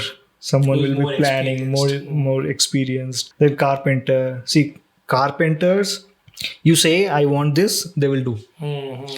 But they need someone who will instruct. So I can. Sure. So one of my customer, he wanted a cabinet, like console cabinet, storage cabinet, normal. So this was the reference. What he sent? So he had a carpenter. This image he showed the carpenter. Okay, tell me what required, which wood, what is the length, width. He took all the notes. He bought all the wood, everything. Okay, what he got,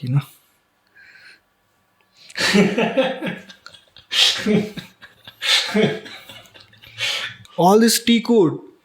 You see the TV here. So it's not his fault also, carpenter's fault also. No clear communication. Not clear communication. What the carpenter is like, see, they don't have that design knowledge, that ratio. They know woodworking. So if you see the joinery almost, it's properly done almost. Right. But the proportions, the ratio, the height, the design, the detailing, the design, you can't expect also. You have to give that instruction to the carpenter. You do like this, you do like this, the length should be this, the height should be this. He is capable of doing that particular work. It's a teamwork.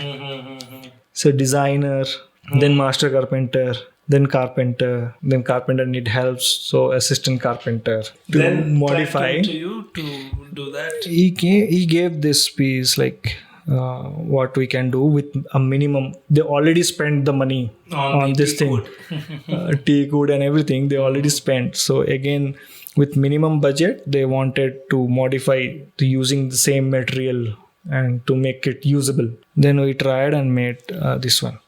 Wow.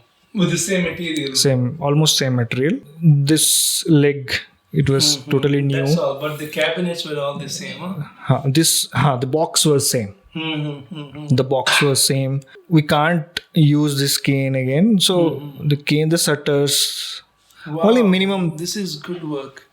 See, practically, what was the option? To rearrange the boxes. We think about, so these are the 4-5 options. So this is the best option. So do that. So we always figure out 3-4 options. So this drawers we gave. This has come out well.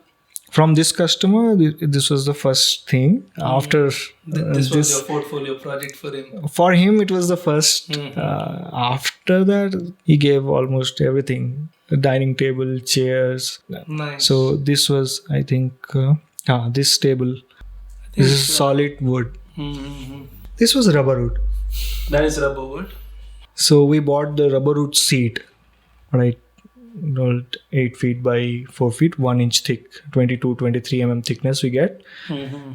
So this is finger joint. When I say finger joint, so this piece is from here to here.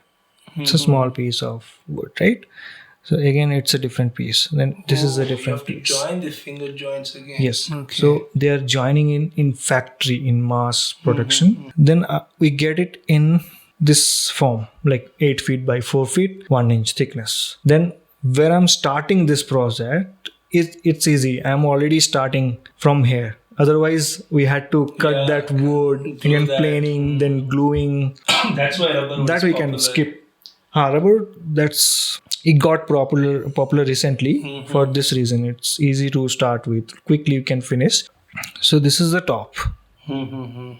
So there, the first option what we had, what I said, like if in the process 20-30 steps are there. So their first step we had, we could, like, it's a big piece like seat, right? We could cut it from a single piece. It's a seat like plywood. We could cut it like this directly from a single piece, skipping this joint. So this is the direction different. This is this way and this is this way. To get this direction, we had to joint like this joint. 3 contact points. 3 contact points. It's a 120 degrees. I think total is 360. So that is clamping.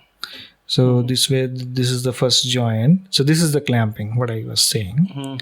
So 3 clamps were needed. 3 clamps. It should be lived for overnight. So wow. Here the important was to this curve. This is also wood. Right. No screw, no nail. And also bend. It's bend, right? So how you can achieve this bend with solid wood? You can't bend like this. Right. So these are single joints. 1, yes, 2, 3. I remember it was 13 pieces in one bend. 13 pieces in one bend. And we cutted this 13 pieces, then again joined to get this bend. So each gluing, or did you glue it separately, or did you glue it together, all 13 pieces? Here it is. Okay. So this is a half round. So you have to create this for, timber just for that just diagonal, for this. that radius. To get that, so if you are making 3 directions, 3 curves are there.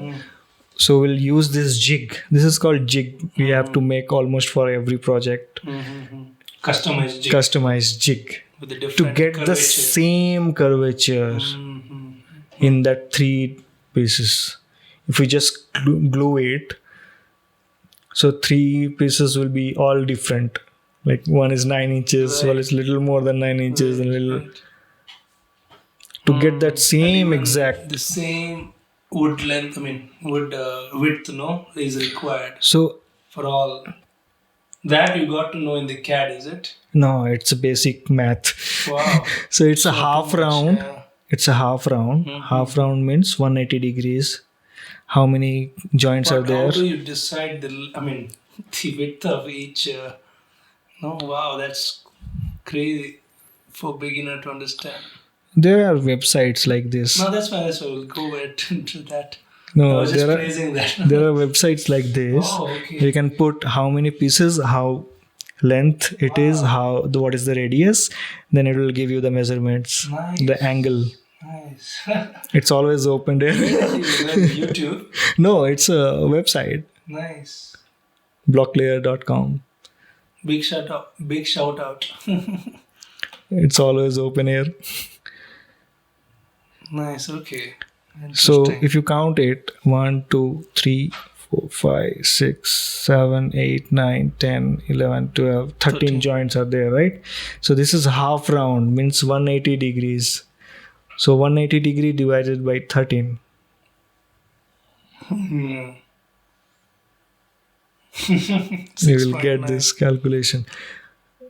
But the math is easy, but to achieve that exact angle, like 6.9 degrees came in the calculator, to get this cut in exactly 6.9, To implement that is hard. that is hard. 6.9 accuracy, no? Accuracy, that hard.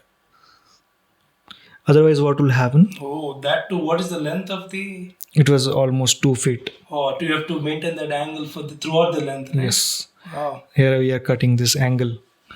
So if you see that machine, that Right. blade comes up. So we can tilt that blade. Okay, you have to line, right? There would be pencil lines. And If you see this machine, got it. this wheel is there, no? Right. So it's going from 0 to 45 degrees. That's the tilt we can tilt that blade Okay. with any So angle. you need to have 6.9 both of degrees. your hands in the same coordination. Yes. Like moving the wood to the blade and tilting the angle. Okay, if we don't get exact that cutting, what would happen? Either inside or outside will get the gap. If we did It get won't be that, smooth finish. it will not be smooth. Up, down, It will be up, down. gapped, right? Will get gap, and then in polish we can't hide it. The wood should be visible. Then that gap would be visible. We can't hide. So just not to hide that wood, we have to accurate in every step. So it's 6.9 means 6.9. All 13. All 13. Not 13. 13 plus 13 to 3, right? 13 into 3. Then see there is no gap such. Right. Smooth finish. Smooth finish. See, wood is visible, right? It's a rubber wood. It's clearly visible. What are these patches? It's a natural wood Patch. wood color. The rubber wood Right. grain or the only, grain, okay, rubber wood grain is such. You can see the finger joints also. This is finger joint. Oh, okay. Finger joint to the. Okay. The seat. We cut it from that seat only. So it took how many days? It's not about days normally, but every step, if you are doing it correctly, it will end up correct. Did you make any error here? Not.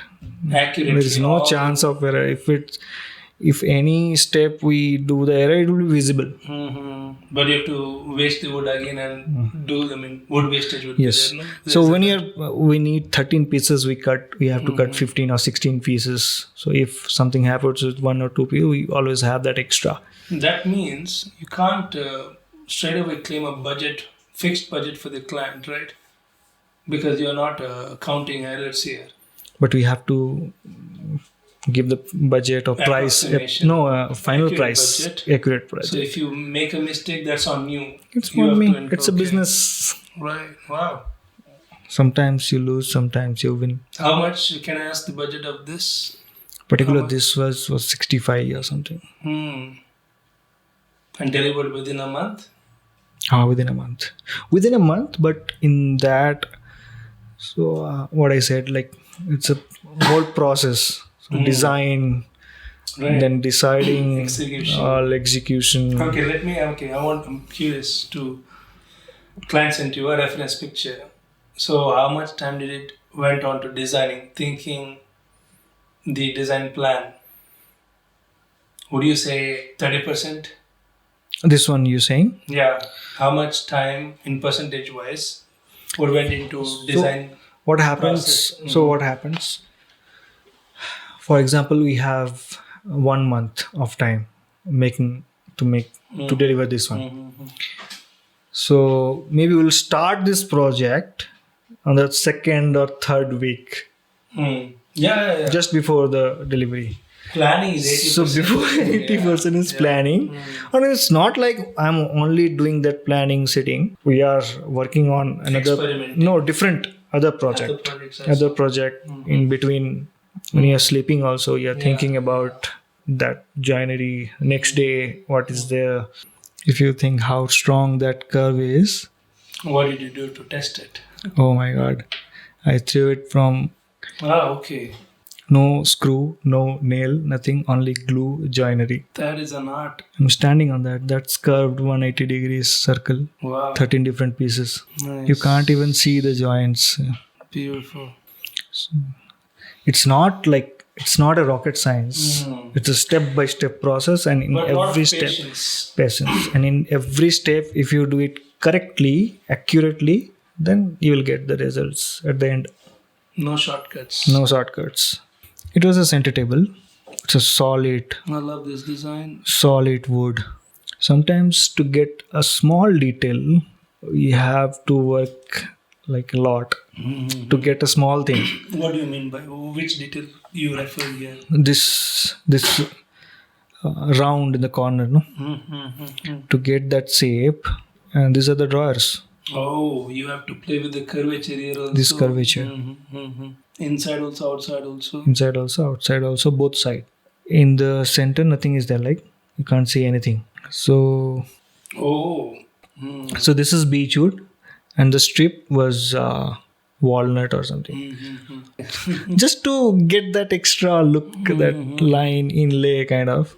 This was a surprise for the customer. It was not a part of the design. It was not the requirement. It was extra from us. You also get to learn something on that experiment, and you're also over-delivering. Over-delivering little. It's always like to get that expression.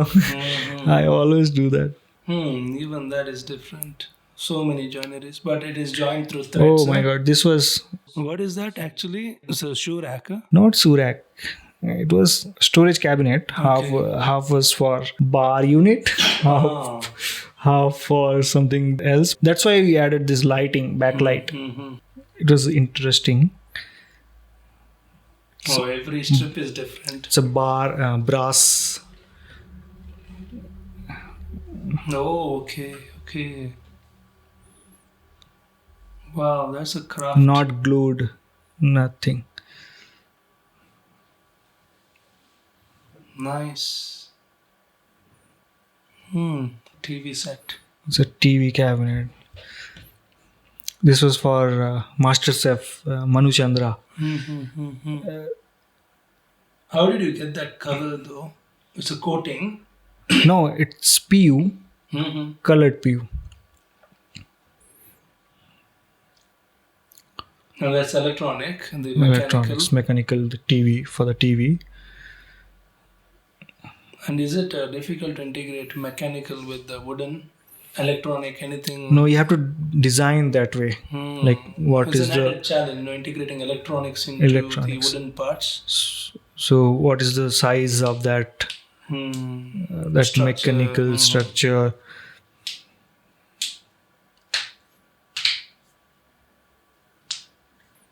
It's a console table, but the top itself, how many pieces were there? If you notice, see. 1, 2. This is different. This is different. This is different. They glued first. This 3 pieces. Each part has 3 joints. Then length. So total 15 or 16. Such small. Then joined together. What I loved is the finishing. Like you burn that, is it? Not burnt, colored. Colored. The polish. Before the polish, we colored that. So customer wanted it in dark color. So they wanted it very dark. Nice taste. So it's like that Japanese. Who did the design? Design we get from architect. This one we got So from it's architect. Right. So do architects mention about the joints, or they just No. design and sketch it and give The reference image, that's it. just visualization? But this carving and all, I could do this from in CNC also. But that was like, it's a very similar, same. The randomness, this handcraft gets, no, everything is different, little handmade kind of. We don't get there. Even finishing is good. Finish the polish, 4-5 coats and sanding in between. Oh, here sanding is some. Just imagine in How do you this sand carvings this? also, Yeah, inside the sand. patience.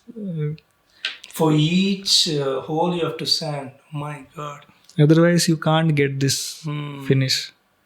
Okay, can I ask what was the budget for this console table? This was not a single piece; it was 3 pieces. Oh, okay. Same Different pieces, 3 pieces. Still, how much it would call for a unit piece? For single piece, it would be like Expensive. For 3, it was 2.2, 2.3, something like that. Must be a collectible. Oh, This it is was- a collectible it was- furniture, it was. right? And to get this this carving, 3-4 experiments like Which carving? this The edge carving. this carving. Mm-hmm. We did 3-4 different type of experiments Patterns, with router, with hand, with different tools. Then you found hand one is better one. This one was the better. If someone wants to commission a custom piece like that, what should they prepare beforehand? Nice question. First of all, if you have love or some interest with wood, then it makes sense. If you don't have feeling or that attachment with the wood, then it does not make any Good sense. answer. You have already showed me your signature works, so I want to see more of it, like at least 2 more. This study table, this one we made without order, without any references. Just we wanted to build a study table. So what was client's And requirement? Not client, without any order. We were building for our own. Okay, for yourself. For myself. So this was the requirement was it should be with storage. That's it.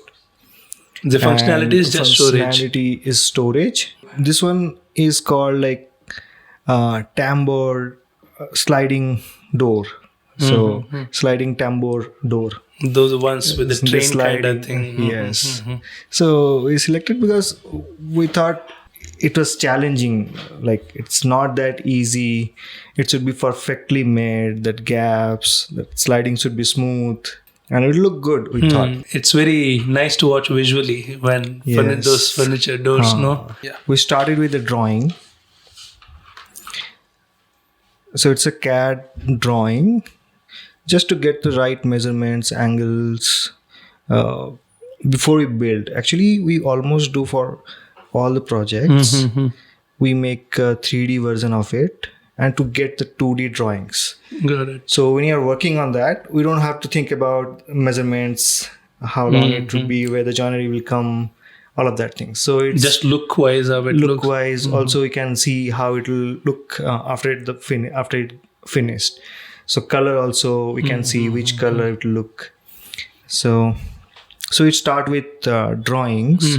So when you sit down to design a new piece like that, where does the first shape or line come from? Like, what do you think? The first line is, what is your first line and first shape Okay. for furniture like that? First is the measurements. So how big you want the table. So for study table, it's like 4 feet by 2 feet or 5 feet by 2 feet. The Height and length and width. Height is standard, 30 inches, 2.5 feet.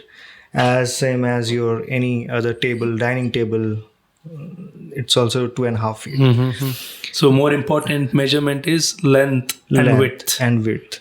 That is your first line. First that you draw. we draw. We start with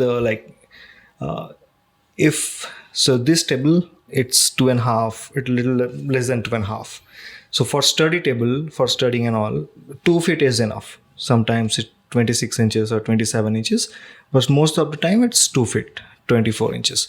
Got it. Okay. So And you then- experiment with the 3D first in the 3D model first. before getting into 2D. Yes. Okay. So in that also we get to know what are the challenges, what would be the You can predict challenges. we can predict challenges, we can predict the problems where we can visibly or any making if you see this, it has a piece here in between. You can't okay, so let's see this one.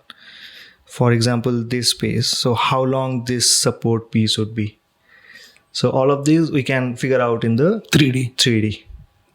Got it. Then we start. Then you get into 2D. Layer by layer. Okay.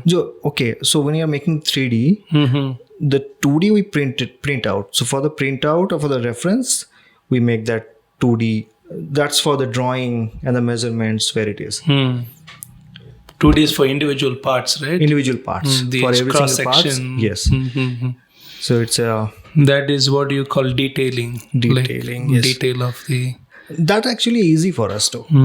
When we start working on that, we don't have to think about simple things like measurements and all of that.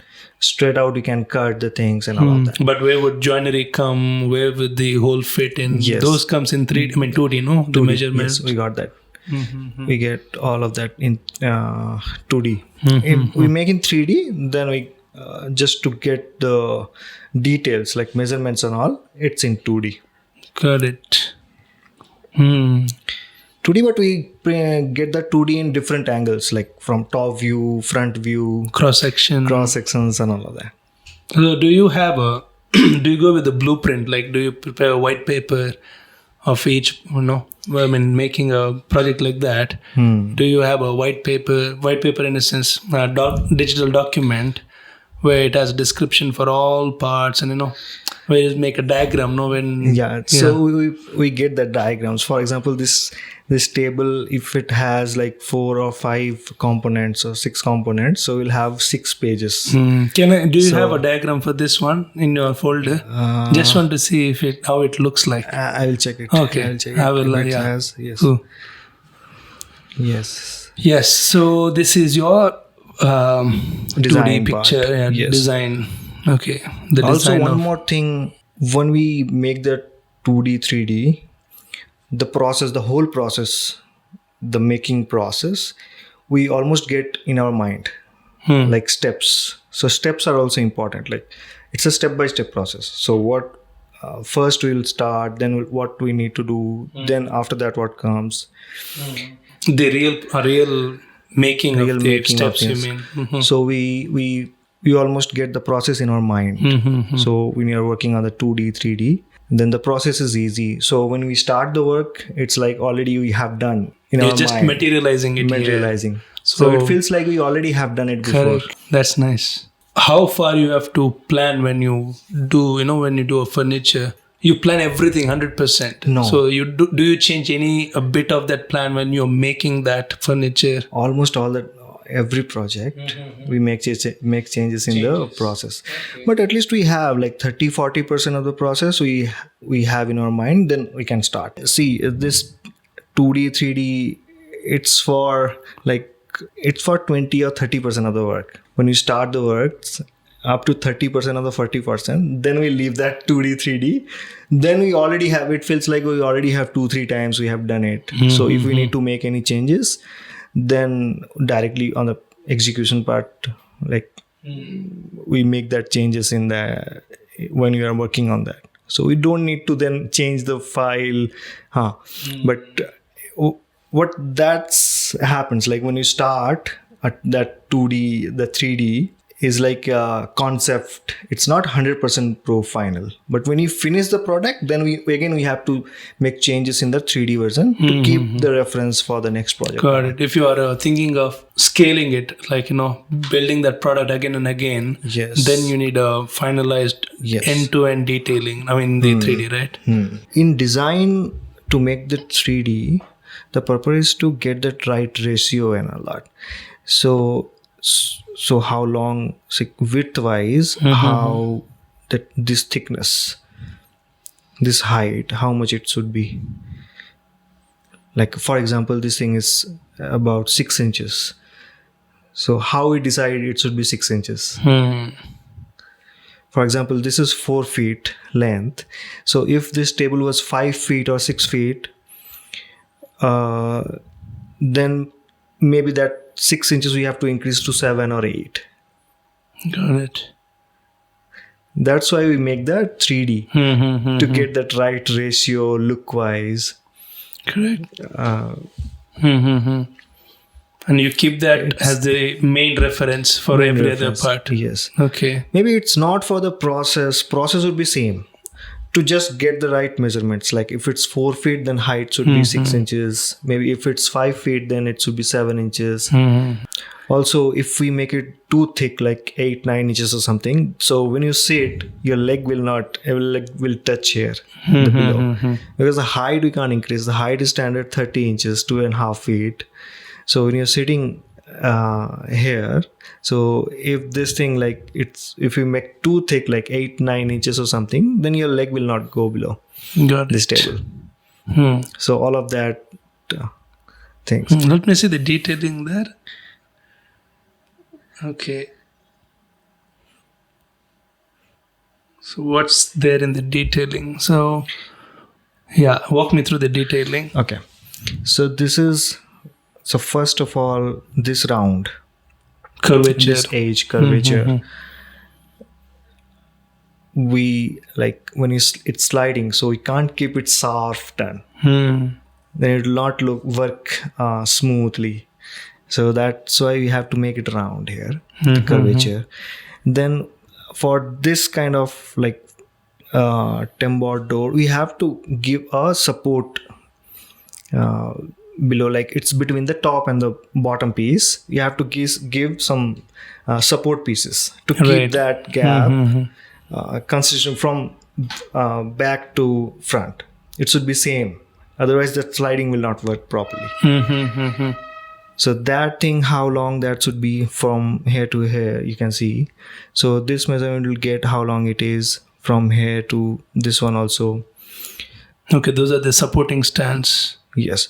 So either see these two, this and this 4 pieces. So 3 plus 1, this one. Even longitudinal. Okay. It's too long. It's 4 feet. So we have to give it in the center also. But there was no stand in the center, no? So when you open this one, then you can see. If you open it, center, it's there. Okay. Otherwise, when you're sitting, we are putting some weight also on the table.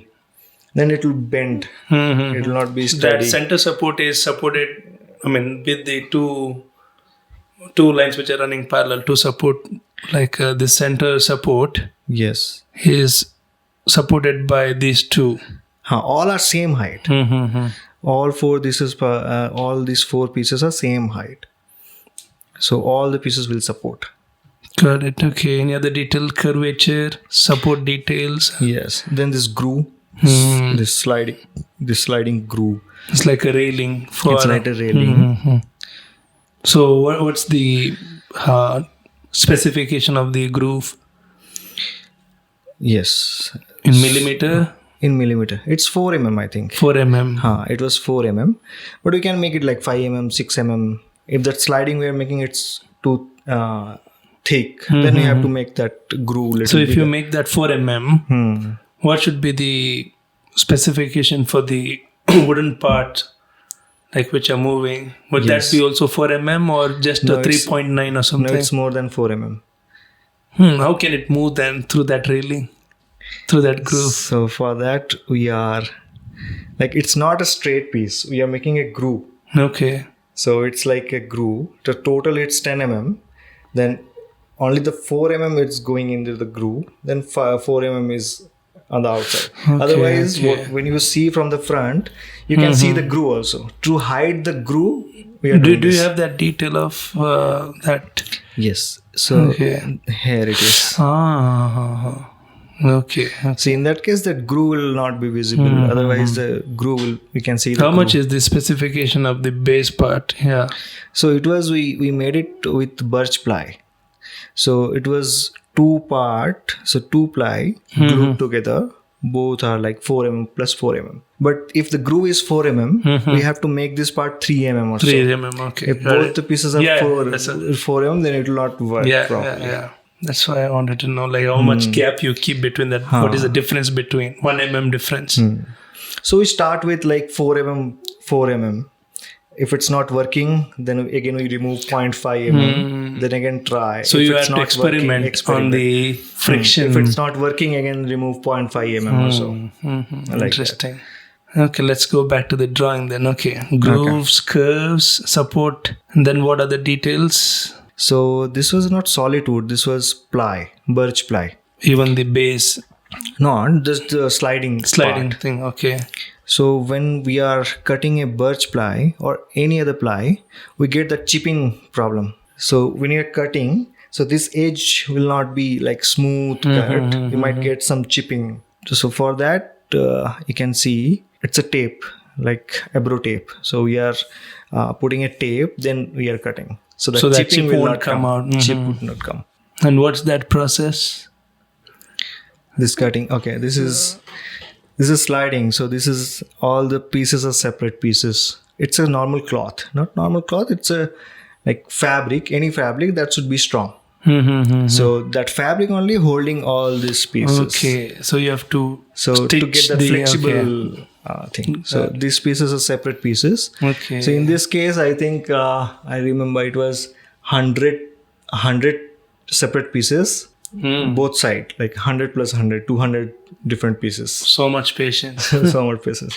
Then we have to sand all the 200 pieces separately, one by one. My God. When you're polishing, we have to polish one by one the 200 pieces. Not all the, in this we did hard wax oil. Hard wax oil, okay, one layering. Hard wax oil. So 2 coats we did. But yes, so every single piece polish the next one. So 200 pieces, it takes time. So you polish that and then stick it over the cloth. No, before polish. Before polish, okay. After polish, that glue will not stick on the hard wax oil. So it's wax base. So you stick the plywood to the cloth. Any glue, any glue would yes, work. Any wood glue also will work. And what is the how much gap you keep between each plywood? No, we are not keeping any gap. We try to depends on the what is the look or you want in this design. So if you want like this, so in this, here you see. No gaps at all. When it's straight, there is no gap.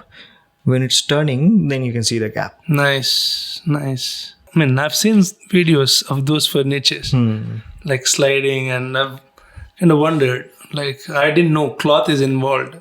Cloth is, so that cloth is holding all these pieces. That's how it is made. Okay, let's go back. Okay. Still go back. Yes, tell me about these joineries. Okay. Before that, there's something, no? Okay. This screw. Okay, this is... This screw. So this screw is done by router machine normally. So you have measurements, like yes, we have tools to create a nice, perfect curvature. Yes. Okay. But getting the curvature is difficult, no, for all the 4 sides? Difficult to...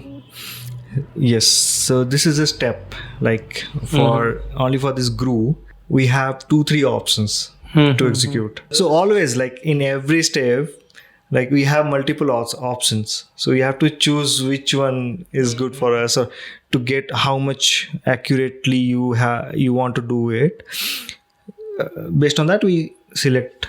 So one is like you can do directly with the router. Router means like a compass. Hand router. So it's a router machine, palm router, or that I say. So then we can make a template for this curvature also. Template, you mean paper kind of thing, and not then paper, you put hard a template with a ply, just to get that right angle. Otherwise, the straight part is not the difficult part. Here, the curvature, there's this. If you want to keep this distance same everywhere, then it's difficult. With template, you can get that accurate. But that's a long process. Then again, you have to draw that template. You have to make that template and put that template here.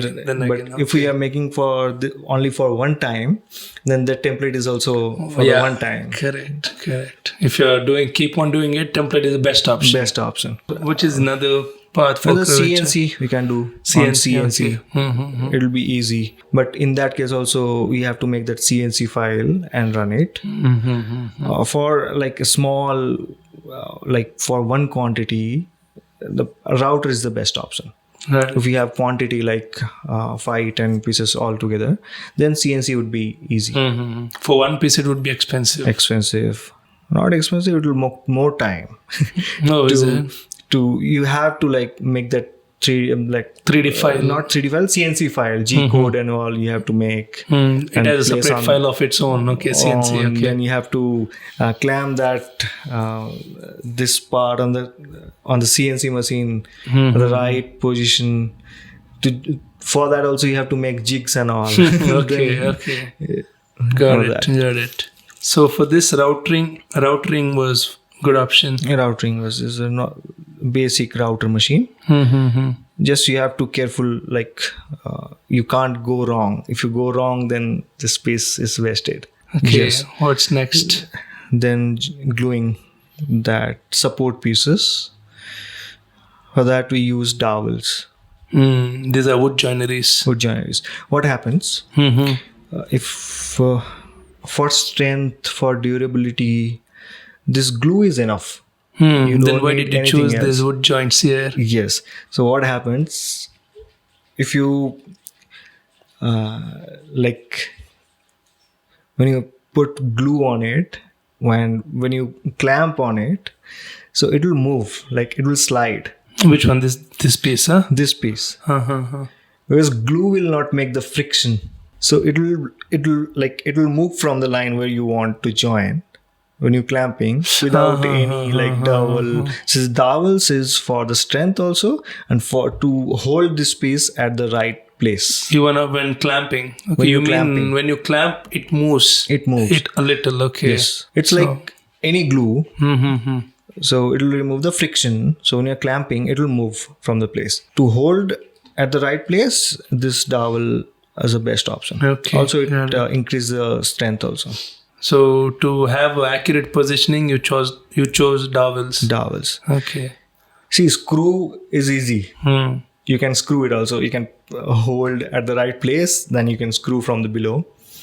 But why didn't you choose that? We don't use screws for this kind of joinery and all. See here, if we have these dowels, so when you're clamping, we just need to check that part is straight, like 90 degree. That's it. It will not move from the place. When you're doing gum, then you have to check, right? If it's 90 degree or it's not. There or not. Even angles change when Angle changes. So why you chose 4 there? Any particular reason? Not generally we keep a space like 6 inches or 8 inches between the dowels. So if it's a longer piece, then we will get 7, 8. So this, when you're gluing, you have to clamp it and then you have to leave it for again 10, 12 hours. Okay. So if we have like enough clamps, then all that 4 pieces will clamp together. So overnight it will be ready. But yes, we had to decide, like in this table, if we glue both the sides, the top and the bottom, this sliding part, it will be locked inside. You can't remove that, no? Okay. Oh, that support is inside. Okay.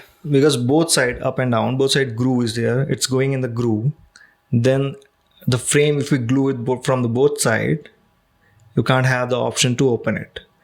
Then that sliding, if anything happens with the sliding, you can't remove that from the frame. Correct. So you just glued one part only. One part only. Then you put the sliders. Then you put the top part. Clamp the top part. Yes. In this case, this is the top part. So we are fixing this support piece in the top part. Then we choose to like do Go the the bottom detachable. part. The bottom part, we made it detachable with bolts. You can remove the bolts and you can hold up. And also polish. If you glue both the sides, then it's difficult to polish. Oh, you should know what to do for Yes. next. So that's the thing. Wow, If we okay. have like it's total, if it's 10 steps, you can't do then go back. You can't go back. There's an undo button. If you do the like, If you misstep, instead of doing step 3, you went to directly step 4, thinking that step 3 can do later.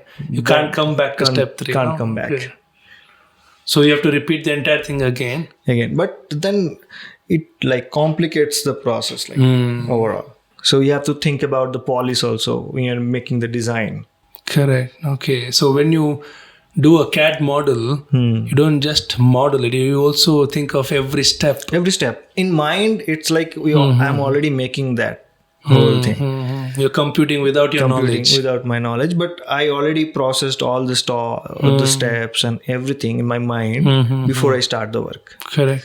So it Don't feels you like do any mistake there calculating the steps?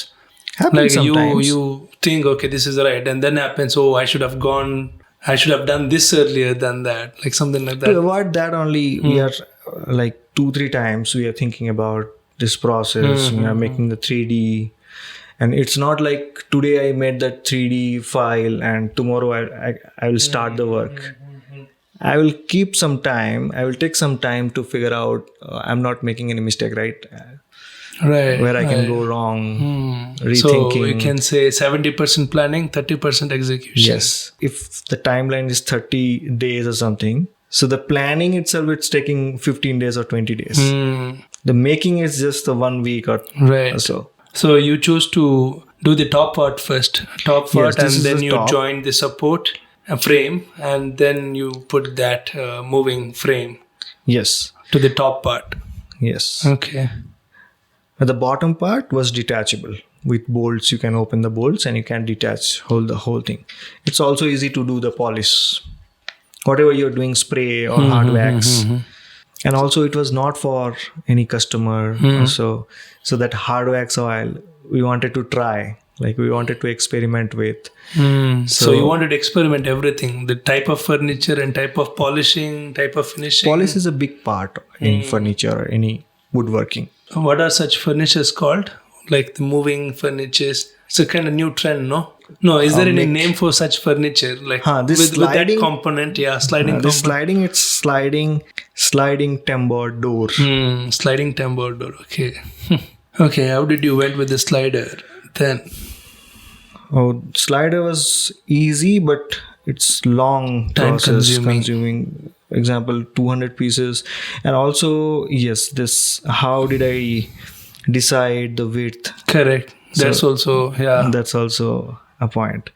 Like if we make it like for this one, it was 12 mm. Oh, So half inch. Okay. Did you get all of the sizes of all 200 pieces same? Same.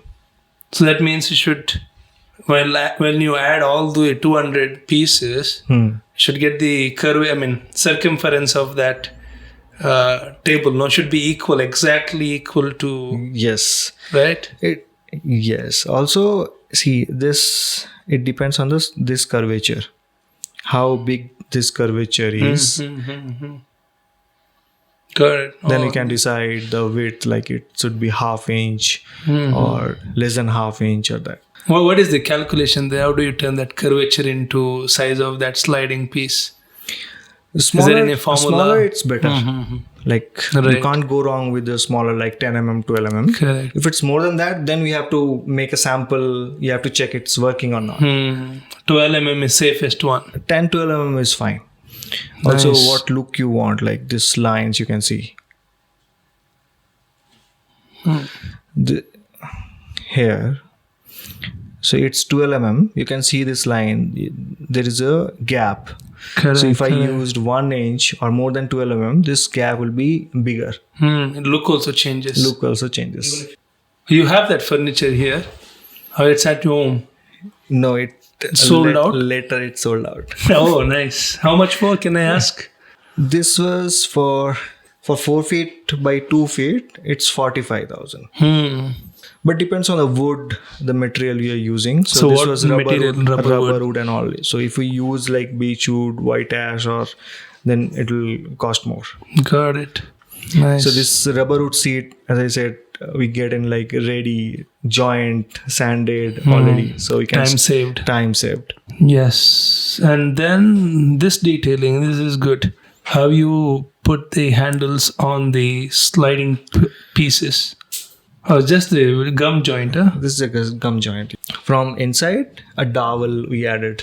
We made a hole and we put a dowel. Small dowel. Small dowels. So we used a 10 mm dowel, 8 mm dowel, and 5 mm dowel. Do you add oil between this groove and the sliding? Do you add oil? Wax we did. And do you have to keep adding wax once you, to maintain the furniture? Or it's not smooth, just add any wax. So if there is a dust in the place, or if dust keeps accumulating, it may stuck. Huh? Yes, you have to clean it. You have to clean it, and sometimes like every 4 or 6 months, just if you wax, it will work smoothly. That's the maintenance. Yes. Even the finishings are different. No, the finishing of the sliding part is different. Finishing of the frame is different. So the frame, the top, it was like raw wood. So there's no wood. finishing. Finishing is there, no color added. So we did not change the color. So it's like very light in color. So then we thought if both like the sliding also, if it's light, this is also light, just to give some extra like character in the furniture piece, we added color in the sliding. Just not to give emphasis on, like just to give attention to that. Attention to that. Because this is the highlight part in this piece. Okay. We wanted to highlight this sliding part. So we made it little darker and kept that top and the bottom natural without any color. Even thinking of color is too much calculation, right? Like to get the color right. For this piece, these legs were in beech wood. So we tried to get very similar colors with that legs. So these legs are in beech wood. So we tried to a similar. It's like it's not too different. It matches the legs. So this is beech wood. So this one is beech wood, the legs, and this is birch ply, as I said. So if we want to match both the colors, it will not match. Woods are different. If I color, so the base color is different. So it will end up little different in color. So, but you kept the same color, shade color. So we kept the same color in the leg, in the beech wood, and we tried to match a little, like it's not too different in the lighter side. This. That's also nice. That's also nice. Detailing. Okay, no color. This there. is no color. Nice. So this one without color. This is colored. If we colored this piece also, see, total look will change just with these two pieces. Looks good. The patience, like if it's 200 different pieces, sanding 200 pieces, then at the time of polish. So now you are capable of doing such furniture of any size, any type. Size, yes. Okay, let's go on to another. Let me pick. I would like to go with that sofa. This one? Yeah, what I love is a smooth finish on the handles. Let's focus on this one. Yeah. So before this, we made this sofa like 1 or 2 months before this one. So this one delivered first. So the requirements were it should be simple, minimalistic, kind of not too heavy or thick, wood, but very sleek kind of design. So if you see, it's not taking too long or too much of space. So normally sofas takes like 3 feet, 36 inches, 40 inches of space. So this was 2.5, 20 to 32 inches. So it should be sleek. And also they liked this sofa, but they wanted the armrest. So same customer. So same, not customer, they neighbored. Okay. So neighbor, but they wanted the Armrest. Mm-hmm. Also not too heavy or too thick armrest. Simple, sleek, curved, no sharp line. Curvature or... This one we got from this base. So this base was... Consistency was maintained. Yes, Design everywhere. consistency. In this storage also. And so you go with the same angle for all the component. It's almost same angle, yes. What is the angle for this, roughly? It was like a radius... 4 or 5 inches of radius. So diameter wise. Even that was the specification from the client in this holder. They wanted a space. It was to keep their cup coffee or something like that. Or something. But it should be detachable. So when it's sleek, this kind of design, you can break. Like if you put too much of weight, it can break. Not that. So it's not very thick material, but it's detachable, easy to change. So every piece, this whole thing, it's detachable. Okay. That's why you made 3 different pieces. So whole thing can be detachable from the sofa. Every single piece. Wow. So you have the making of this, like each component. No, this is a nice one. This one is not there, I think. Very modular, no? Very modular. Every single piece will, it's detachable. And also this base you can see. It's 3 different pieces and there is a gap between. Right. So if we glue this whole part, so it's 2.5, 32 inches. Then problem comes like expansion, contrast, then so you kept the gap. We kept the gap. It can move. It can move. It will have the space to move. So you didn't have any glue there? No glue is there. Okay, what is holding them together? Wood joinery? Bolts. The base. This base you can see, it bolted with the base. This legs. So this leg is a single component. It's glued.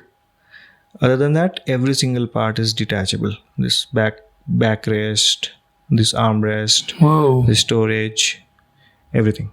But it came up, I think, very well. So this one is a separate piece. So this one is also like this bended is a separate piece. Yeah, making a bend is hard part, I feel here. But we like that. Like if you see any of our products. You can't find any sharp edges anywhere. When you're joining this part, it's square. It's rounded, but it's square with sharp edges. So after gluing, we have to make that round. So only they wanted this storage space. So it's you can keep decor. Okay, cool. Now I want to see the digital work. The 21st century carpenter, like how 21st century carpenter is different from the past century. So you do your 3D sketches on iPad. On iPad. I'll give my requirement. So let's design a standing desk. Standing desk. Okay. And not just in a standing desk. This standing desk is for IT workers and software engineers. Okay. Who spend hours a day in front of screen, juggling laptops, monitors, cables, coffee mugs. So this is my research. Average software engineer sits for 8 to 12 hours a day in this standing desk, in the desk. Often with the poor posture, misaligned screens, and tangled wires. Like cable management is a big problem. That's where a well-designed standing desk can make a difference. So not just any desk, but a desk that moves with you, supports the occupant with a better posture, offers cable-free clarity. There shouldn't be much cable tangled across the desk. It should be well organized with the cable management, and adapts to users' workflow. If they want to stand, sit, whichever angle. We are imagining something better, a Roycus designed standing desk. Nice. So, design as if you are making the standing desk as a product, consumer product. So what I really want to see is how we use digital tool Like even if you're not making real standing desk, I want to capture how you think about dimensions, those things. That's number one, thinking framework. And also how you execute that thinking into this digital to make it visualized, just to get the clear idea how it looks, and what do you think about the future, how you think about simple single ideas and integrate it into that main structure. So, okay, functional specs. Height is adjustable. Yes. Either with the mechanical crank or electrical lift mechanism. Any two works. So you have a freedom to choose any of two. Dimensions. What do you think would be better? With a laptop. With Yes, one it should monitor, be enough double to monitor. 2 monitors plus one laptop. Minimum 4.5 or 5 feet. Okay, let's see your imagination. Let's see your thinking process. So what's running in your head? I'm thinking like, if I am the IT guy, I'm working on that. What I want, like, how will I use that? So if I will start drawing. Okay. So the software I use, it's Saper 3D. Saper 3D. Yes. Why not AutoCAD? I found it easy. Saper 3D. Saper 3D. Like it took me 7-8 days to start with. Wow. Okay. That's it. The AutoCAD, it's very complicated. Like It's not simple. Too many functionalities, too many options. yeah, I found it like, for me it was like this was easy. enough. It was easy. With also on iPad, I think it was the only option at that time. I'm not sure, but this fingers and this pencil you can draw. So it's easy for anyone actually. It will take 2-3 days to start with. Anyone can start. Nice. So this is a graph-like interface. So Yes. what each cell Okay, so dimension is? Dimension. You can see how easy it is. You can change the dimension like that. Wow. Okay. It's easy to visualize any angle. Any angle you can see. Okay. So this is the front view. If you want to go to top view, it's a top view. So first we'll start with the tabletop. Top view. So just see, I'm selecting square. That's it. Inches, 60 inches by 27 inches. Wow. Looks That's good. it. Changed the view. So it can have 2 monitors and 1 laptop Thickness. easily. Done. What's the thickness? Okay, so when it's standing desk, then you have to think about the weight and the thickness, and also it should be sturdy. It's not too It should light. not be shaky. So it depends on the base what you are selecting. It comes with like 80 kg. If it's like motorized one, 80 kg, both 2 motors, single motor. So it takes the weight accordingly, like 130 kg also. So you get the motor framework somewhere. That would be metallic, right? Yes, that. Okay. The So base you is totally metallic. The base, if you want that motorized one, so that's the only option. Okay. Yeah. It's metallic, it's fixed. You can change the size, the length of the tabletop.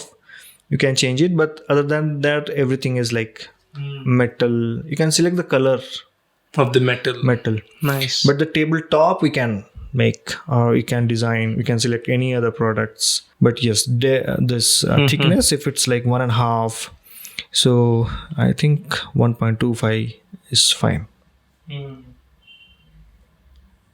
Nice. Like if it's long, then it will be heavy. Right. If it's short, we can increase the thickness. Okay. Like that. So it's already long, 5 feet long. So which wood you are using, if it's too heavy. So for this kind of tabletop, you can use pine wood also. Light enough? Light enough. You can take 1.5 inch thickness also. You can make it like 1.5 if you're going for pine wood. If it's like oak or something, then if you have to make it like 1 or little more than 1 inch. Why? Other than it will be too heavy. So you have to reduce the size with the work. Yes, Because of the reducing hard thickness. Okay, got it.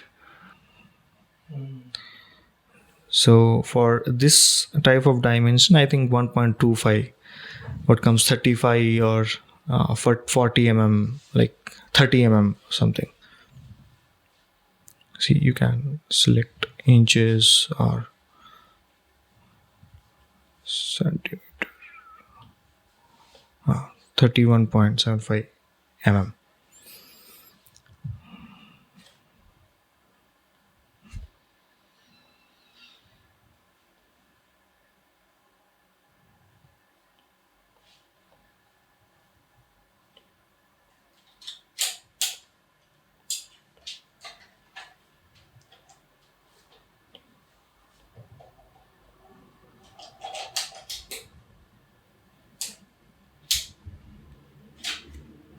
What were you doing with the edges? I'm selecting right now. Mm-hmm. So you can Curvature. curvature you can give. What is the best curvature for this requirement? For this is 100 mm is more than fine. This looks like Apple curvature, iPhone curvature. Yes.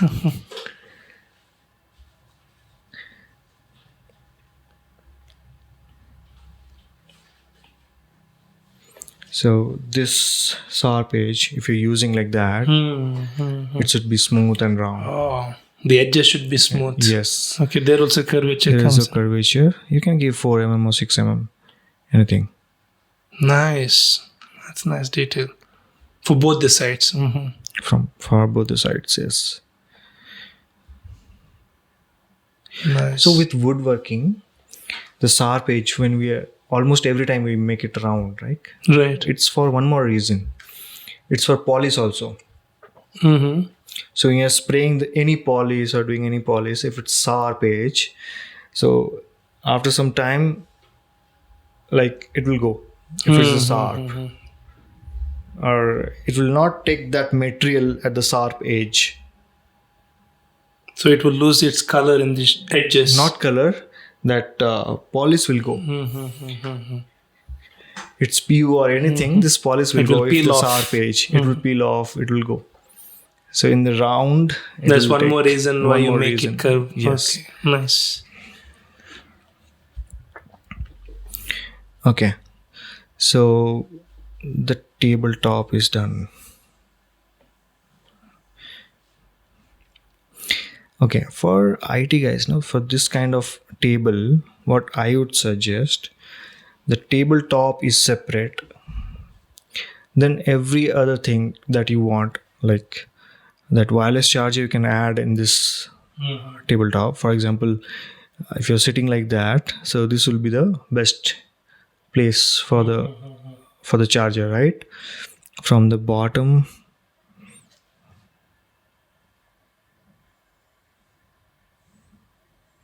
it depends on the size of the charger. So if the tabletop is like 1.5 inch thick, that wireless charger, it will not work. Like it should be like you can put like 4-5 mm distance. More than that, it will not work. So you have to make this groove to put that wireless charger. Then it's invisible wireless charger. This is the one option. Otherwise, we can make a separate separate piece, something like this. When the wooden stand, like where the charger is attached, or you can remove anytime you want. But this is challenging. This is good one. Inbuilt inside the table. If you are spending all of your day here, then this is the best option. Okay. Right. Okay, then that monitor stand, laptop stand, all of that it's better to make it separate, not fixed or not glued to the let tabletop. the user decide where to keep, no? Yes. So they can remove, or so you mean to give we need to give opening at a different places? So For cable management, yeah. so we can give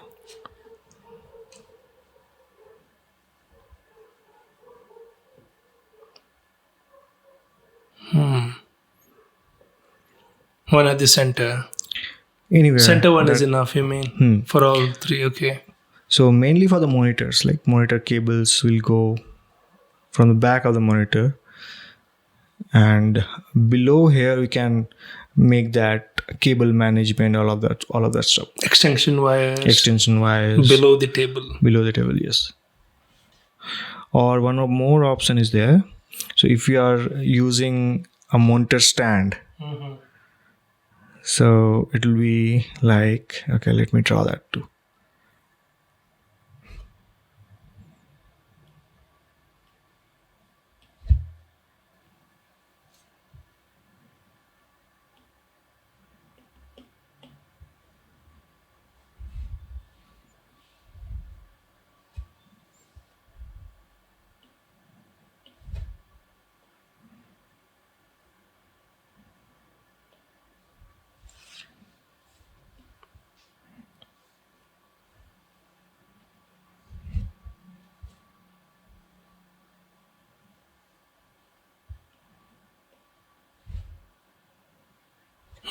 This way, okay.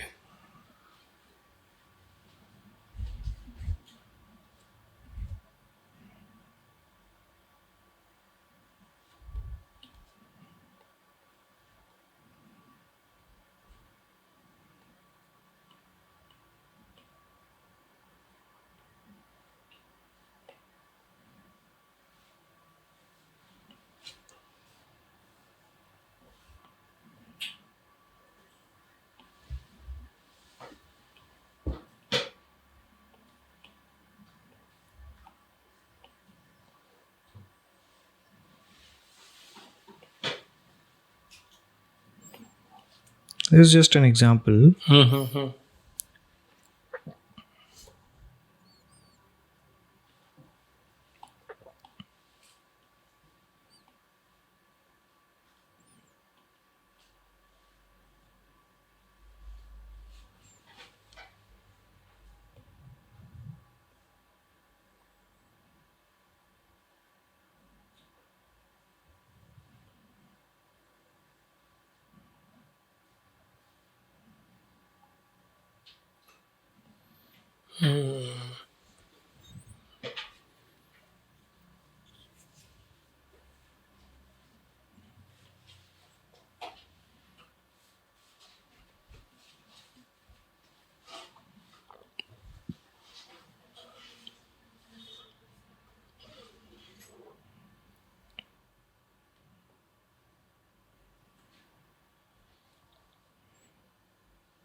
For the extension, that power management, now we can do here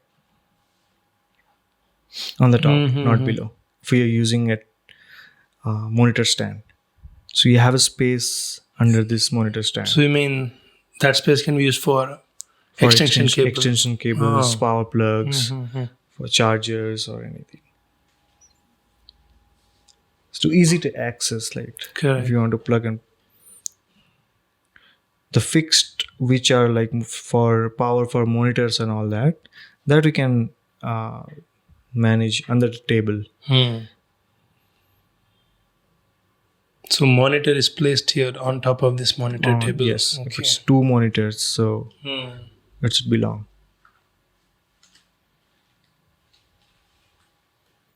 Nice. Then every single like monitor stand, laptop stand will come.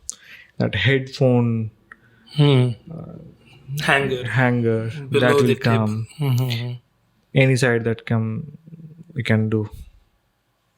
For keyboard, that tray that it's not Drawer required not required. on the tabletop. Anyway, using all the day, then that is fine. True. And a compact drawer to keep SSD card, no, other electronic gadgets. Drawer is, where do you place the drawer? Below this monitor stand. We can use normal storage tray kind of below other than that, okay. So you mean to keep, there shouldn't be anything below that tabletop. It's just mechanical parts. That metallic frame, that frame. We can.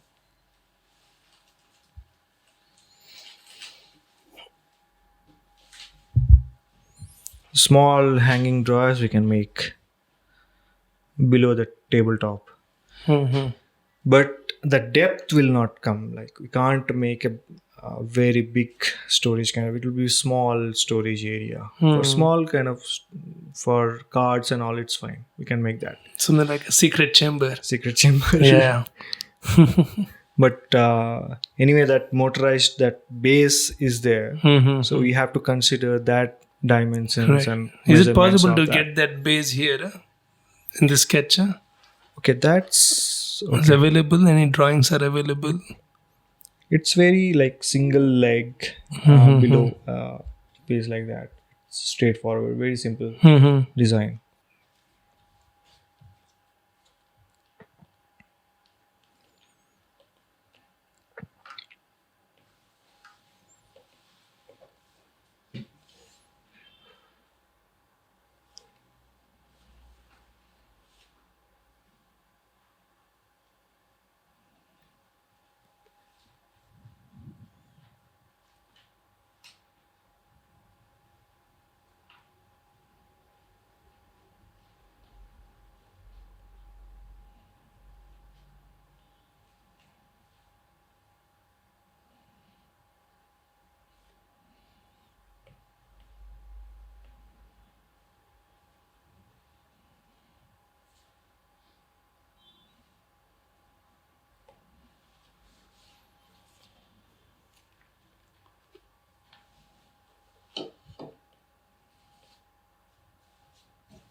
Too fast. You're well experienced.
The bottom view, no?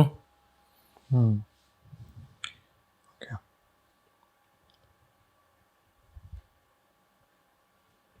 It's not very accurate, but But still, yeah, it's fine. it looks something like this.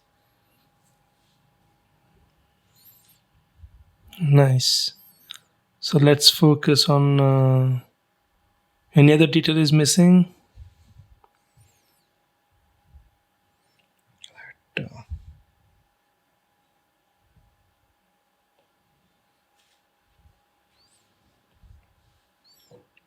the color.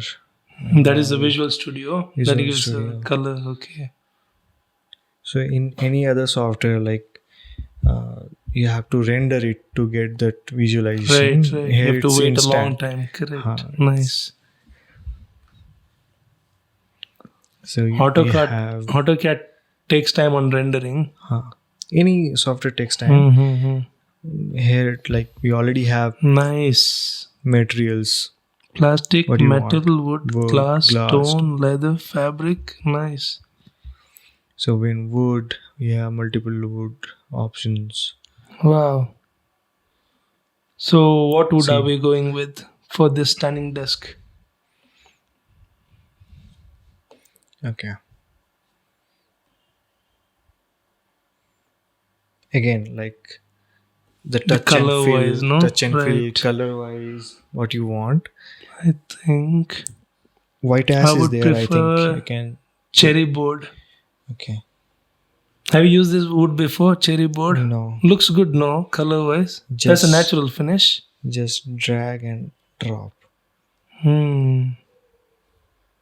Okay, let's see with the other wood. Okay. You're using beech wood, no? Ash wood. Ash is there. So if it's a little gloss. This looks good too.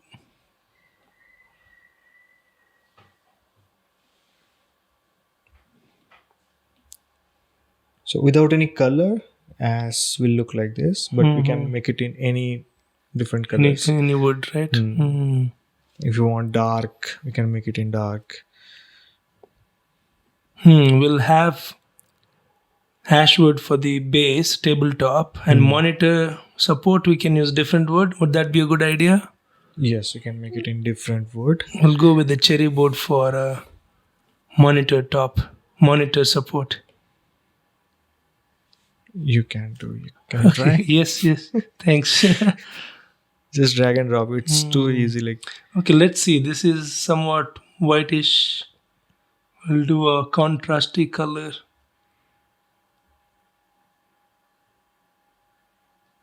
Mahogany board. mahogany board. Drag and drop.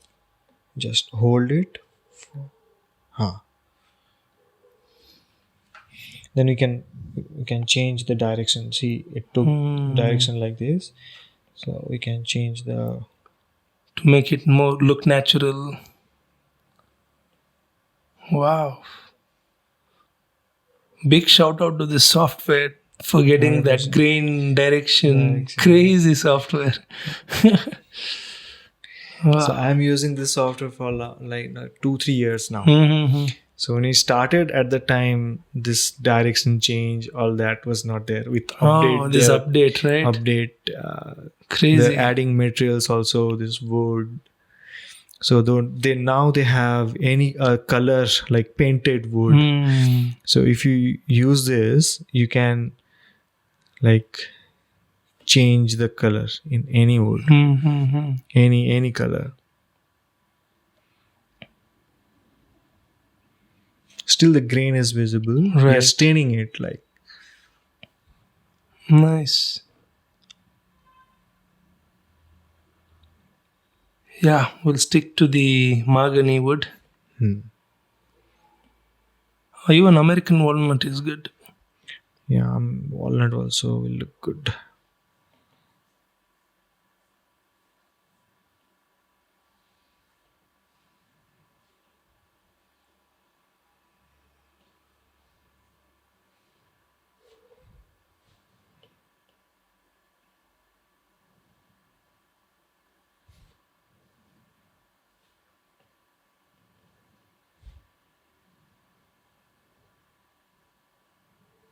Nice. And joinery, how about joinery? You can play the joinery in the CAD model, in this model also, this software also. You think about joinery. Yes, we can. But For this, glue is enough. Glue joinery. no, that depends on the like shape or the design of the piece. So this is sharp as a single joint. It's a sharp edge, no round kind of thing. So in this case, the dowel joint, That is how it enough. did in the study table, Correct. that is enough. But if it was like this, if we increase the radius, like this curvature, then everything changes. Like Oh, okay. the whole plan will change. So we start with this kind of concept. Then we start thinking about, okay, so where we can play, where if we do some change that will be more value added. So sometimes it does not matter in the table. See, the tabletop, we can add value in the tabletop itself. Like we can do inlays and all of stuff. This is how it would look. Nice. So the button would be here. Button the would be bottom. here. The charger would be here. The storage you can make below the monitor stand or below the table or both. Then laptop It's stand difficult will to come add cabinet in the bottom of the table, bottom of the stand. Here. Okay. If you need, If I need a secret chamber in the table, yeah, we can do. what would you do? Where would you place it? If I want to keep any secret stuff, secret things which I don't want to displace. When working, I want it to be there. So it has to be accessible when I'm working, but I don't want to show anybody that I'm using that or something. Then we have to do it in like back side of the table or something. So if it's in the front, it'll be easy to visible. Okay. It'll be easy to see, but here you can do. So every day you're not using that drawer or the storage. Right, Sometimes you're using, then here we can do. Okay, we did not add the color in the base.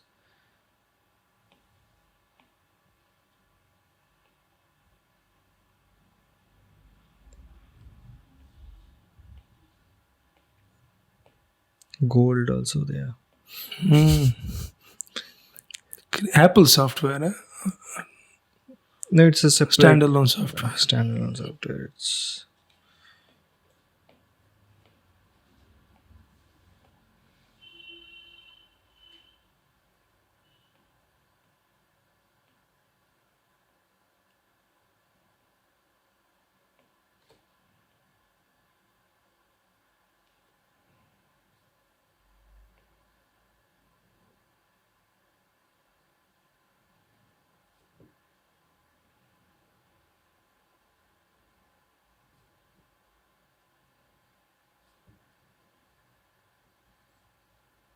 Wow. Looks good. Minimalistic, simple.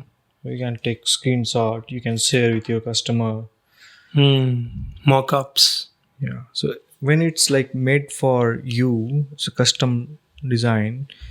You are not like for ready-made. If you're going visiting the showroom, you can see the product and buy, right?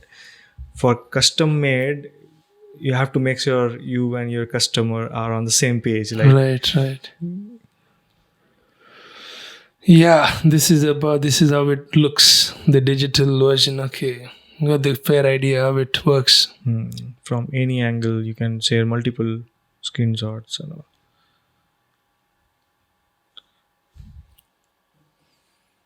Okay, so now comes that Detailing. the 2D drawing what we use. So for example, we draw. Okay.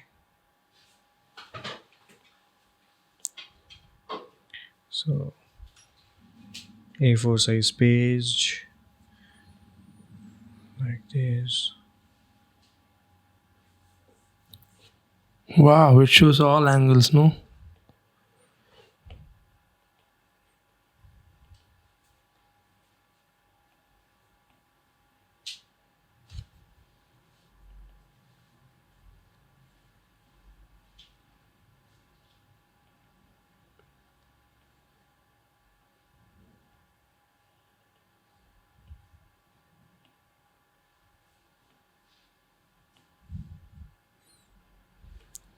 Okay, you can take the measurements from here to here, this much.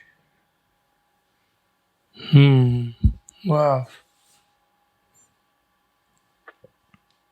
So this hole, what is the distance like?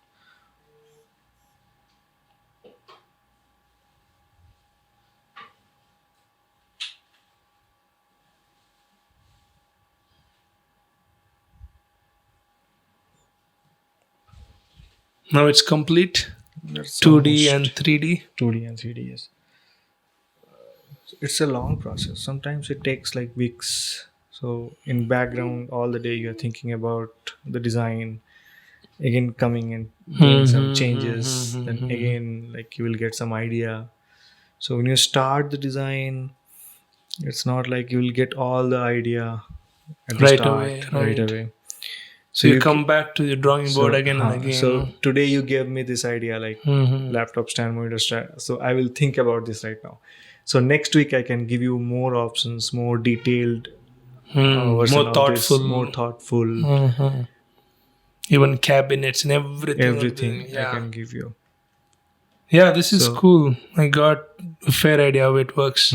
But it start with that basic like dimension, size, and the requirement exactly what you want. Then it takes some time like to think all in detail.